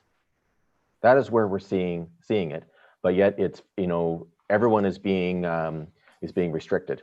At the same time, I recognize the concern and the fear that many in our community have of being exposed to COVID because of the thoughtlessness of others and the irresponsibility of others. Discussions about the fact that there may be interprovincial transportation of COVID patients to our hospitals because our numbers are low are really concerning a lot of people. And you know, it's not really helping, because it's really pitting regions against each other, and we don't want to see that. But you know, as part of weekly conference calls with the health unit, Dr. Oglaza and Dr. Cadaret, while he was on paternity leave, have done a very, very good job leading our community and advocating for us and speaking for us. The challenge is that those comments are not always being received by the provincial health table. And I hope that this evening there is some understanding of the fact that certain parts of Ontario are doing better than others, and they shouldn't all be penalized with the same brush. So thanks for bringing this forward. I certainly will be supporting it. Our businesses have done amazingly well. We had a very strong summer considering COVID. We will come out of this recovery very, very strong when we are able to enter into it. The concern we have now is over the next number of weeks, and I hope that we can do it safely and responsibly. With that, I'll call the question. All in favor? It's carried. Thank you. A motion to rise and report, moved by Councillor Sanderson, seconded by Councillor McCaw. All in favor? It's carried. Okay, so let's deal with some of our bylaws. First reading of bylaws, and if it's possible, I will just read the numbers. Bylaw 2020-01, 02, 03, 04, 05, 06, 07, 08, 09, 10, 11, 12, and 13.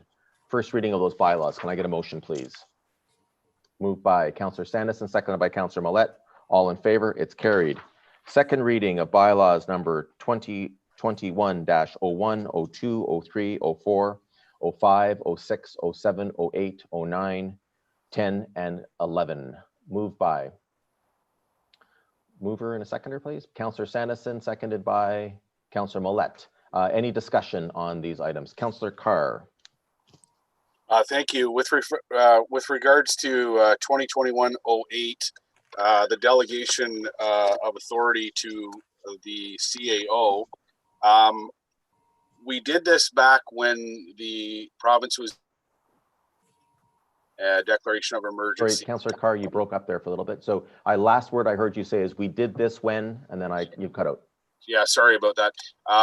We did this back in when the province shut everything down, and we didn't have the ability to have these meetings. And then once we were able to have council meetings electronically, we rescinded this authority. Why are we bringing this back when we're able to continue on with the business through this format? Well, I think I'll ask Mr. Bove to speak to it, but I think it's we're concerned about some of the warnings about what might be coming in the near future, and in the event that we're not able to meet, this ensures that council can operate.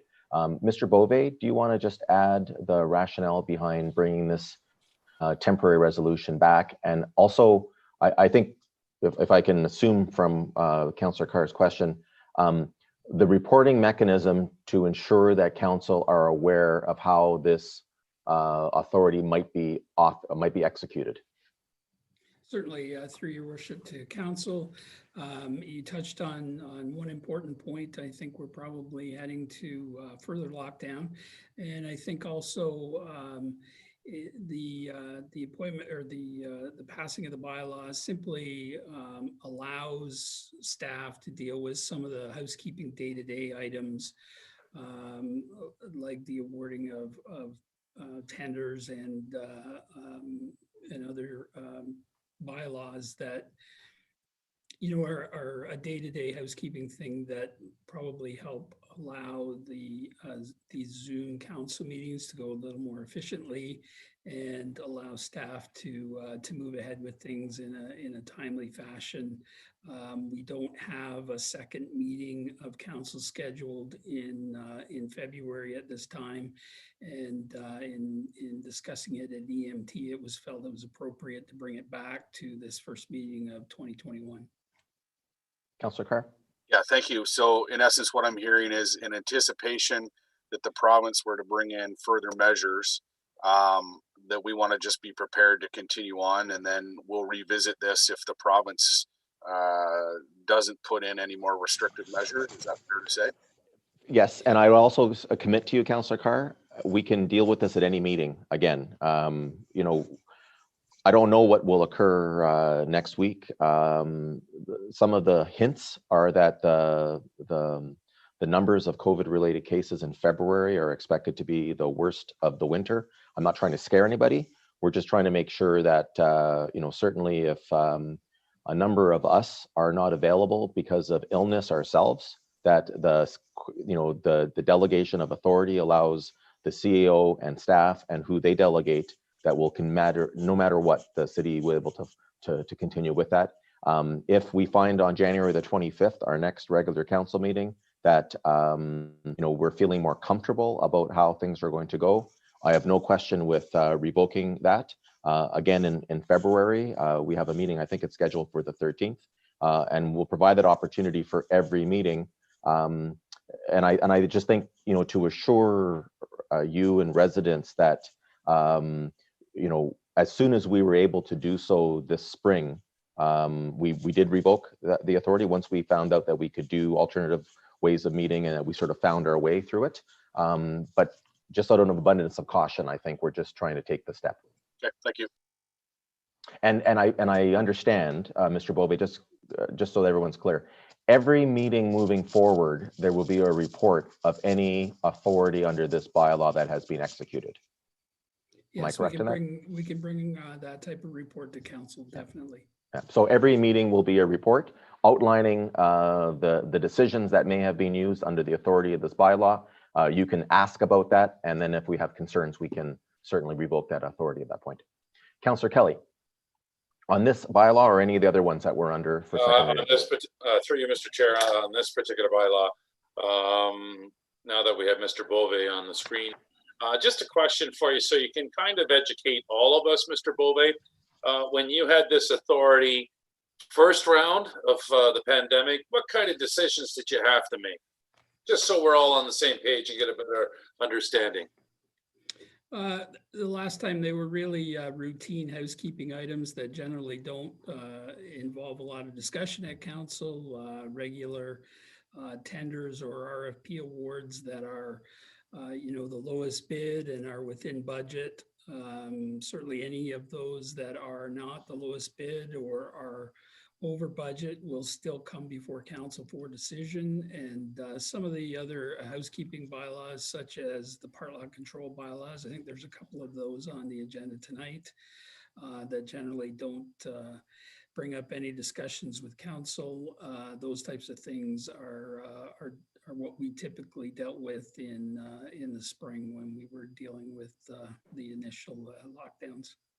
So just to wrap it up here, things would just continue to run smoothly with your leadership through anything that might be called on you to make a decision. And if there's a big question, or we'll get an update at the next council meeting, right? That's fair? That's correct. That's all correct. Right. Thank you. Okay, anyone else on this bylaw or any other bylaws?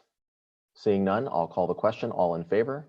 It's carried. And so then we'll move to third and final reading of bylaws number 2021-01, 02, 03, 04, 05, 06, 07, 08, 09, 10, and 11. Mover and a seconder, please. Councillor Sanderson, seconded by Councillor Carr. All in favor? It's carried. All right. New business. Couple items before I open it up. First item that we have for new business is I have a motion that I'll be looking for a mover and a seconder, and it is the City Unifor Collective Bargaining Ratification. And the resolution is that the memorandum of settlement concerning the 2020 to 2021 collective agreement between the Corporation of the City of Belleville and Unifor Local 1839, representing employees in the Transit Department, be ratified, and that the mayor and city clerk be authorized to sign the renewal collective agreement for 2020 to 2021 on behalf of the corporation. Can I get a mover and a seconder, please? Councillor Sanderson, seconded by Councillor Carr. Any discussion on this resolution? All in favor? It's carried. Congratulations to our city staff and representatives of Unifor on this wonderful agreement as we move forward. All right. In terms of new business, Happy New Year, everyone. Unfortunately, the new year is looking more like much of the old year, or much more like the old year than we would like. 2020 was a year that no one will forget, with several ups and downs for all of us. And 2021 hasn't started off in the best foot in terms of getting back to normal. We're back in another provincial shutdown, and there is much discussion about how severe restrictions will need to be as we deal head on with the second wave. However, I have every confidence that we will come out of the shutdown as soon as the provincial government will permit, and we will then stay out of future shutdowns. When we do move beyond COVID, we will see a very strong recovery here in Belleville. We just have to work together to get to that point, and our performance in 2020 gives us confidence about how we will handle this latest challenge. We have gotten this far because of each other, and we will get through whatever is ahead of us together. I want to thank the residents of Belleville for your continued cooperation as we navigate through the COVID-19 restrictions. As I said, you are the reason why our numbers have remained relatively low, and I can see the light at the end of the tunnel. We will have more information soon in regard to who, when, and how vaccinations will occur here in Belleville. Hastings and Prince Edward Health Unit has confirmed that we will be receiving the vaccine locally, and we can all look forward to the rollout getting underway very soon. I will provide an update to the community once I have more information. The provincial shutdown has mandated that our facilities remain closed. The Quinte Sports and Wellness Center, City Hall, and the Belleville Public Library are closed. During this closure, please feel free to take advantage of the online services offered both through the Quinte Sports and Wellness Center and the library, as well as some online features with the archives and Glanmore National Historic Site.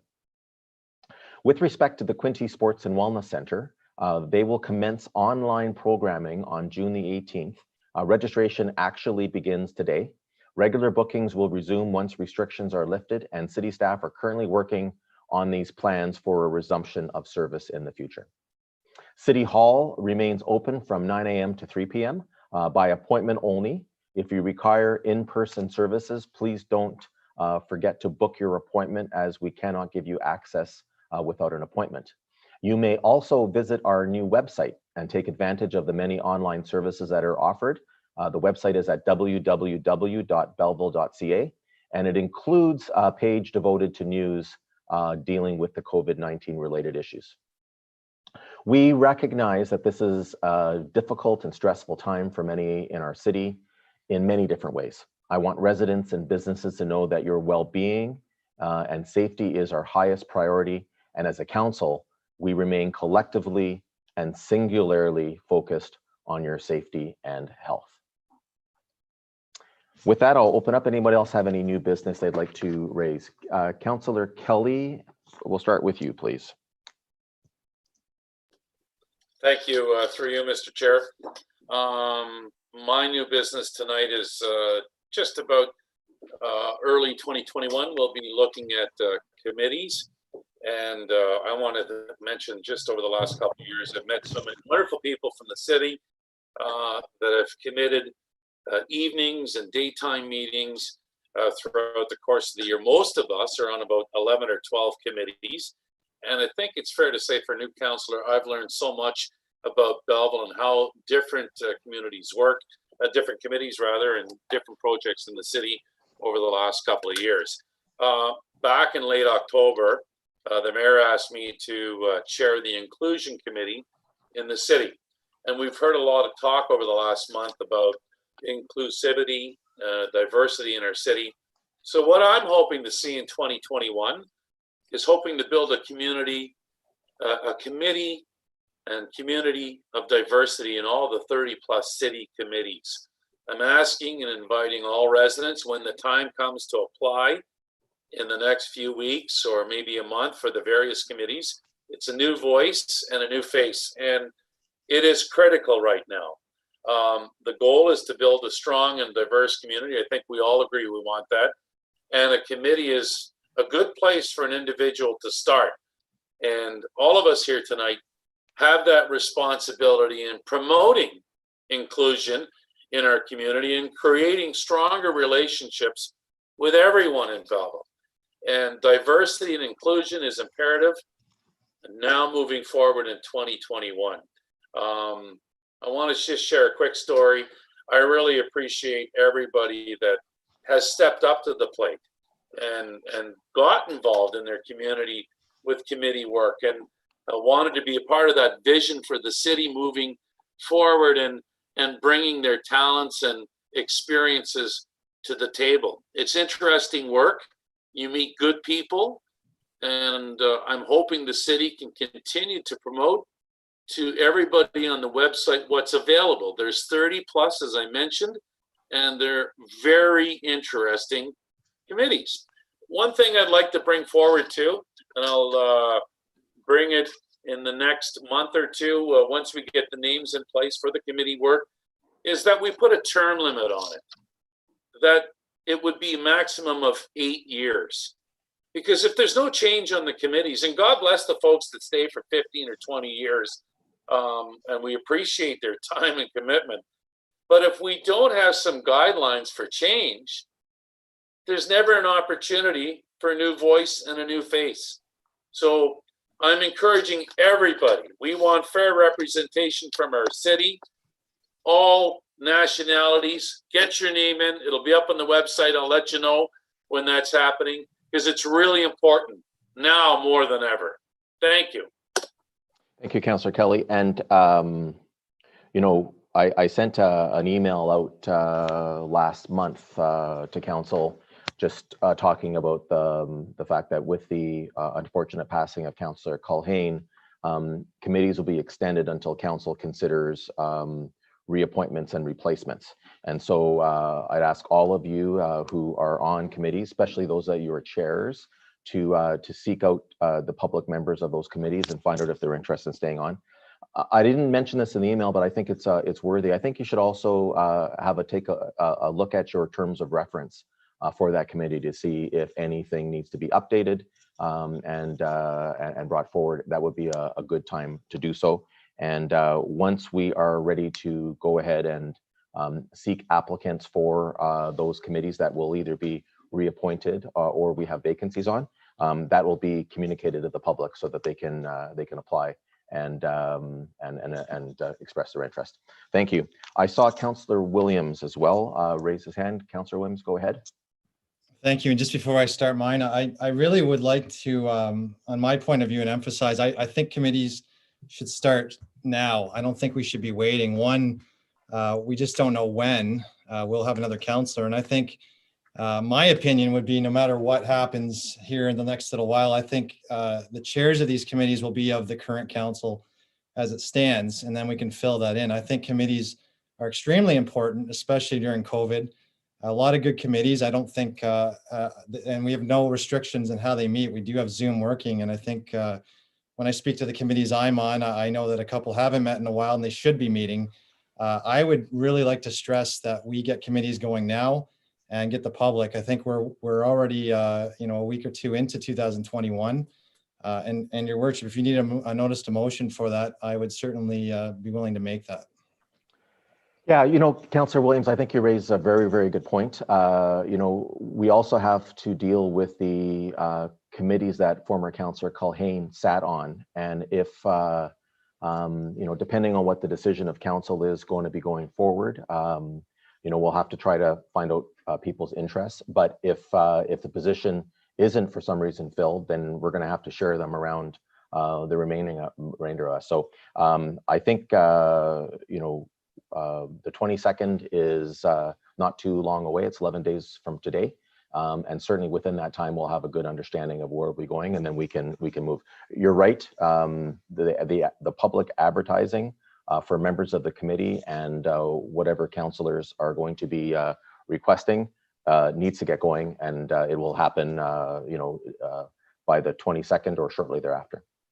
Okay, that's okay. Yeah, as long as we're moving. I certainly want to be in March, and we haven't selected committees. I think it's far too important. And yeah, no, I agree with you. Normally we would have put the applicant or the notice for applicants for all of the committees that that have vacancies and that have 2-year appointments. Those would have gone out in late November and in December. And at today's meeting, we would be making decisions on that. But unfortunately, November 8th was a very sad day, and so we're dealing with that impact. So, but I thank you for bringing that forward. I think that's a good idea, and certainly we'll make a decision on this no later than the next meeting on the 25th with a path forward.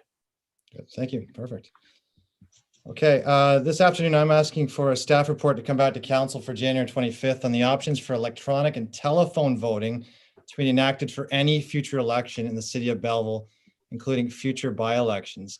I'd also like the report to include advice from the Ministry of Municipal Affairs on the matter, like a cost and history of voter turnout percentages for several municipalities that enacted this report or this format in the report. I've spoken to several municipalities who've enacted this option, which have included eliminating in-person polls in exchange for online, and this is very important, telephone voting.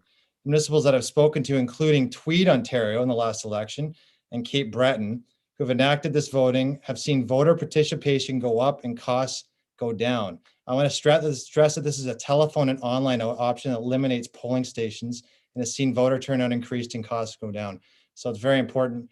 Talking to Reeve, Joe, and Albert this week, Tweed, they eliminated polling stations and they had really good turnout. But this has been 50 municipalities in Ontario enacted this in the last election. We, of course, had online voting. We did have that as part of our voting. The telephone is the most important because everyone has a phone, and it allows more people who cannot get out, who do not want to get out, to participate in that voting. And I think it's very, very important that we try to increase voter participation, but it's also an added voting bonus to bring those costs down. So that's something I'm asking for. Okay, let me just give me one quick moment here.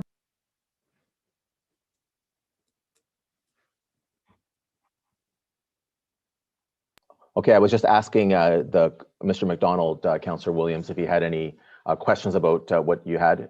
We can play it back in terms of the specific items you've mentioned in it, and they will work on that report for you as you requested for the, excuse me, the January 25th meeting. To Mr. McDonald, I'll send you a copy of that so you have it. Okay, great, thank you.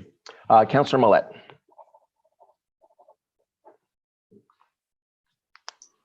Unmuting. There we are. Thank you. As I expressed earlier, and again, my thanks to Deputy Chief Patry for all the work. And I don't think when he signed on as Deputy Fire Chief, he'd find that he was going to be the chief operator of a warming center, but he's done an admirable job in that respect. And I think it shows that we, as part of his report to us in this agenda, he concludes with the point: the overnight warming center is currently in its third year of activation and its fourth location. Future planning should be considered for some type of future program or facility to provide a more stable and permanent solution to assist the vulnerable in our community. Now, I couldn't agree more, but again, it opens a pretty good can of what ifs and procedural worms, if you will. But I would like to see a staff report at the next available meeting. It doesn't necessarily have to come for the 25th. We have more pressing issues, I think. But going forward, I think we've got this winter fairly sorted with the facility we have. But I'd like to see, as we discussed, consideration of partnerships with community agencies, a location certainly, all of these in play. Would it be a donated facility? Who would pay for it? Again, these are all of the, but I think we need some finality. I think the need for this isn't going to go away. So I think we should have at least a good discussion paper in the form of a report from council to at least outline the issues and how we might go forward. And, I know we have some great community agencies in this city. Councillor Thompson and myself, having served on CMHA and the Enrichment Center and so many others, they have people that want to take part. And Deputy Patry, we had someone from the Red Cross reach out. They want to actually be in the warming center. I mean, for various reasons. I mean, there's an example of the people that want to get involved. So if we can get a staff report, I'm not sure who would spearhead that. I don't know if it'd be Mr. Bove or who, but if we can, and again, I'm not looking particularly at the January 25th, but I'll just leave that open and hope to see it back with some good suggestions. Sure. Councillor Millard, I think that will come from Chief McDonald as our emergency coordinator. Now, I think if I can piggyback on your request for that information, I think we should also talk about where the best location within the city is to oversee this. This is now, as you said, the third year that we've had this overnight warming center. We never had one before, and every year that we do it, we learn a lot. And let's face it, emergency services have many things to be responsible for. And so, as part of that report, and I agree, even though we've got a lot of this year laid out, we still haven't finished with this year. So the challenges of the warming center will be significant between now. But in February or March, if we can have something come back with, more predictability of where we will have the facility, who will operate it, what types of array of services will be there. And if the city continues to be the operator of this facility, which department is the most appropriate to take a look at this item? So, I know you share with me and all of us our gratitude to Chief McDonald and all of the staff who are working to make that facility operate. It's very disappointing that we need one, but it makes us feel very grateful that we have one in place during this time of the year. Good enough with you? Yep, that's exactly, exactly. But I think what we need is permanence. And again, I mean, our fire department, our fire chief and our deputy have just been aces on managing this, because it's been a moving target, as we know, over the last 3 years. But thanks very much. And that sums it up fairly well. Thank you. Okay, good. All right. Okay, well, thank you. We'll move on to motions. There are no motions today. Any notices of motion? No notice of motions. Announcements. Sorry, Councillor Thompson. Go ahead, sir. What did you want to deal with? I have a notice of motion, if I may present it now. Yeah, go ahead, sir. Thank you very much, Your Worship, for giving me the opportunity. Pursuant to the Municipal Procedure Bylaw number 2019-48, section 4.4, item 1, I give notice of motion to reconsider the motion of appointing the 7th place individual on the 2018 Ward 1 ballot, Mr. Tyler Alsop, to the vacant seat. That's Okay, so there's a notice of reconsideration. Yes. We've received it, and then if you can just send that in writing to Mr. McDonald, please. I will send it out tomorrow. Okay, anyone else for notices of motion? Seeing none. Announcements. So if we can see, does anyone have any announcements they would like to make today? Okay, I have a few. Basically, as we've wrapped up 2020 and we prepare for 2021, I would like to extend a big thank you to the volunteers and staff who made the Festival of Lights program possible this year. It was a huge success and gave many people the holiday spirit as we celebrated a Christmas season like none that we've ever had before. Thank you to all of you for your work during the holiday season. I was very pleased last week to join the Rotary Club of Belleville for a virtual meeting. I want to thank President Tim McKinney and all the members of the Rotary Club of Belleville for their warm welcome and for allowing me to share some news from the city. They also had some very great questions. The Rotary Club of Belleville just celebrated their 100th anniversary and have continued and continue to contribute much to our community, including their donation of many parks, playgrounds, and other quality of life improvements. They will continue to do so in 2021, and we thank them and their membership for their service above self. Great news for the City of Belleville. City of Belleville management have come to an agreement with the uniform members of our transit operations for a one-year contract with a 0% increase. I want to thank everyone involved in negotiating this contract and for recognizing the current financial climate everyone, including our residents and businesses, are operating in. I also want to remind residents to be patient when it comes to snow removal. There are over 950 kilometers of roadway and over 230 kilometers of sidewalk that crews must clear each snowfall. This is always a challenge for every municipality when we deal with our winter climate, but it is even more challenging during COVID times. Please bear with us as we deal with winter elements. One of the highlights of the past year is how so many of our residents turned to kindness and compassion as they looked in and helped our neighbors. We have another opportunity as we see ourselves in the heart of our Canadian winter. I encourage anyone able to look into the Snow Angels program. This was brought forward by the Accessibility Committee. It's a community-run program that pairs volunteers with those who need help clearing snow from driveways, sidewalks, and steps. In addition to providing a good deed for our fellow residents, volunteers can also win prizes, and more details are at snowangelscanada.ca. You know, we had a tragic incident over the weekend, and I would like to remind residents that the ice on the Bay of Quinte is still very unsafe. Currents make it uneven and dangerous. Please avoid it. No ice fishing, skating, etc. at this point. As we move forward with winter, this will change. But until then, I ask that you not take this risk, and we will let you know when it is safe to use the ice. You know, each winter, there are many completely avoidable deaths when people go out onto unsafe ice, and we don't want to see any more here in Belleville. I ask everyone to please respect our warnings. We missed many things in 2020, including the traditional New Year's levee, where we would come together as a community to share your good wishes as we celebrate the new year. It is usually a time where we can look at some of the highlights of the previous year and look forward to what the future will bring. We had to pivot a lot and do things a bit differently this year.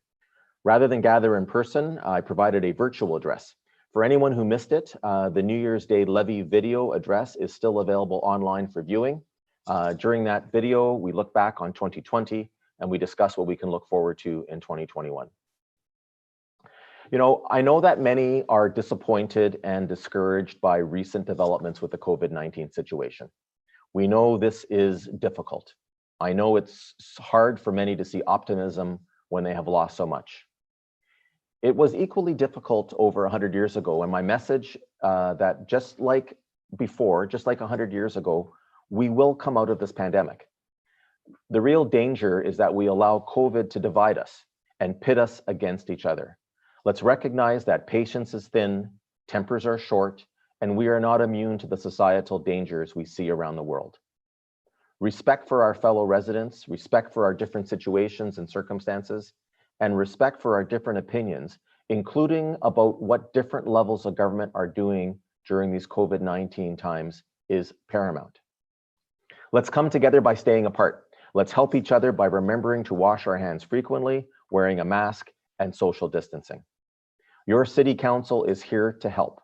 If you need help in terms of someone to speak with, we would all be happy to be there for you, just like many others in the city are as well. Belleville is the friendly city, and let's not allow this deadly virus to divide us. I have a next motion for a confirmatory bylaw, and that bylaw number 2021-14, a bylaw to confirm the proceedings of council at its meeting held on January 11th, 2021, be read a first, second, and third time, and finally passed this 11th day of January 2021. Can I get a mover and a seconder, please? Moved by Councillor McCaw, seconded by Councillor Thompson. All in favor, it's carried. Councillor Thompson? I know we've gone through everything, but I'd just like to get the word out maybe to people. There's been a concern with East End skating rink in the last while. So I'm just going to sort of pass it. It's been through social media with the concerns that people are using the rink when it's supposed to be closed. People have gone to a big effort to make that rink. From what I heard yet today, the liner has been cut because we've been negligent on using it.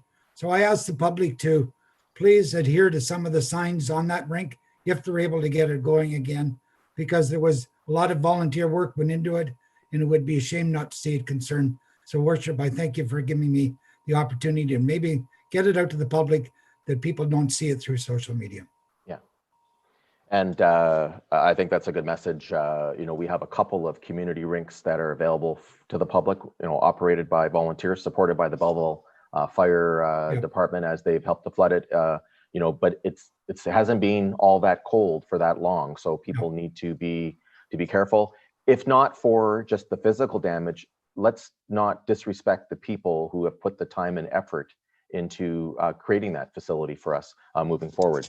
We can look forward to a time when the harbor will be frozen, hopefully this year, and that will be available. But we also have many outdoor activities that we can participate in during this second shutdown that we couldn't in the springtime, and I'll ask people to do it. And then the last thing I'll say is that we also in our capital budget approved funding for hopefully, if our staff can pull together all the plans, an outdoor community rink that may be, again, if things go well, ready for the next winter. And if not, certainly the winter after that. So I appreciate you moving that. So we passed the confirmatory bylaw. So the next motion is a motion to adjourn, moved by Councillor Carr, seconded by Councillor Millette. All in favor, it's carried. Thank everybody. The meeting's adjourned. Right.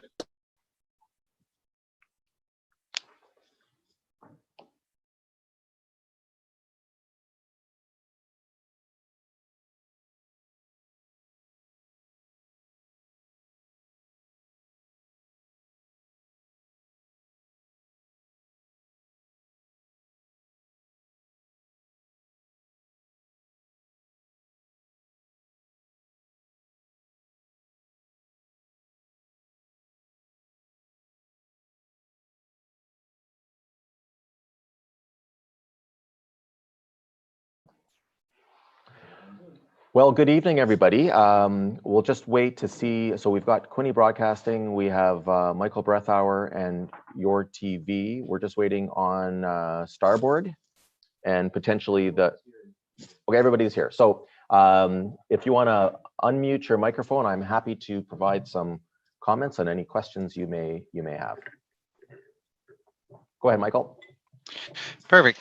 I just have a couple. First of all, in regarding to the naloxone kits, possibly the warming center, is there any sort of ETA on when they might be available?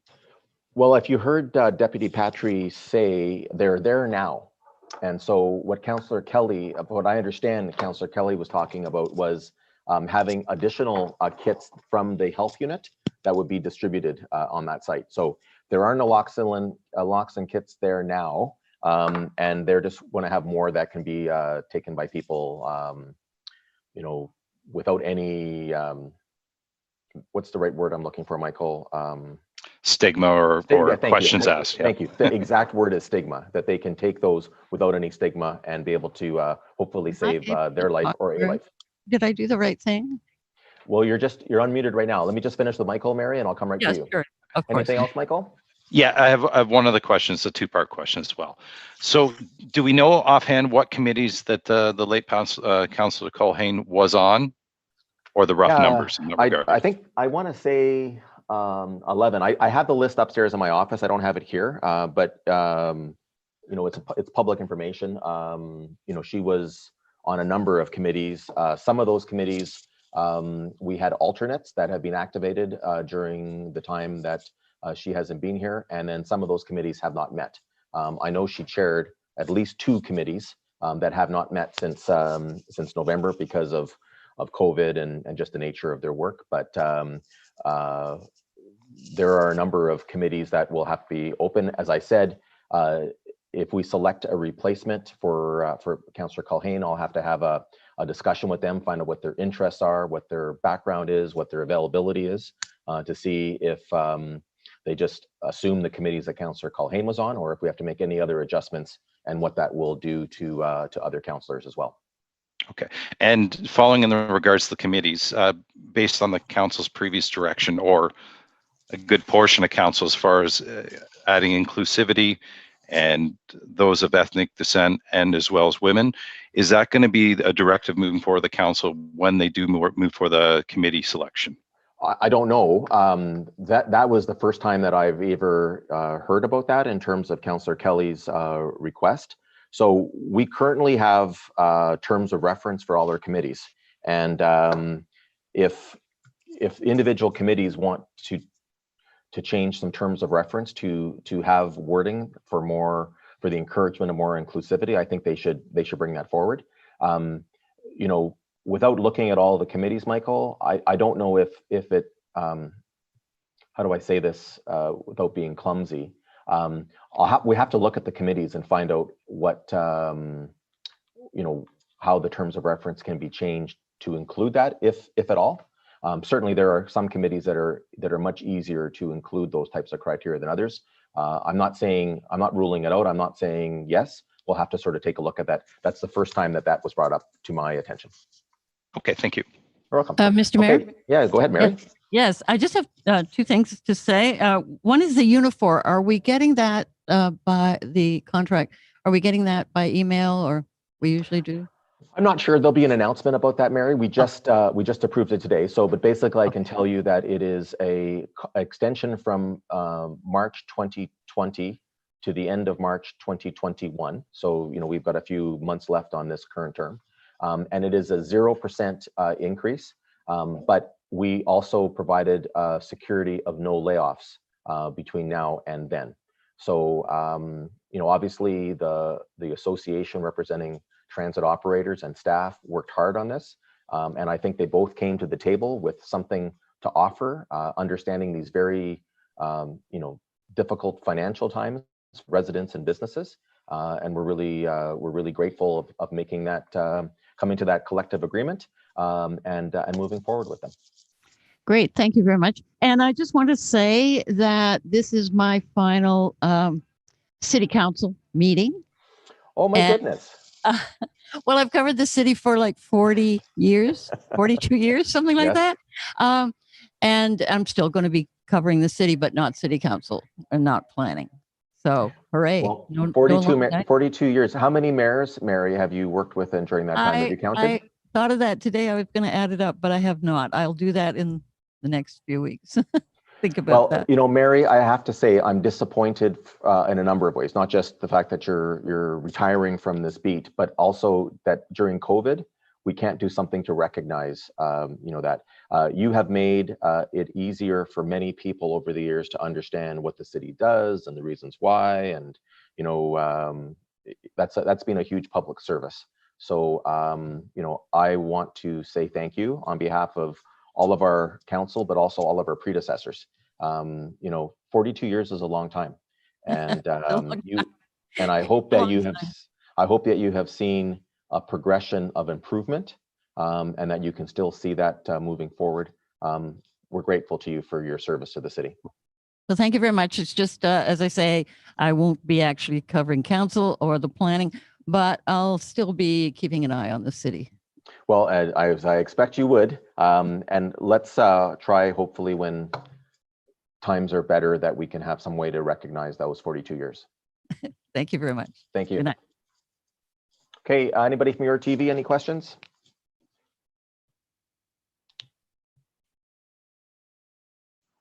I'm good. I don't know about. Okay, I'm just asking your TV. I see they're on. They're probably, I know they're recording this. So, you know, again, this part, I think this part of the meeting will be available on the Your TV stream, and then we're going to pull it out. Again, a big congratulations to Mary Thomas on her years of service. And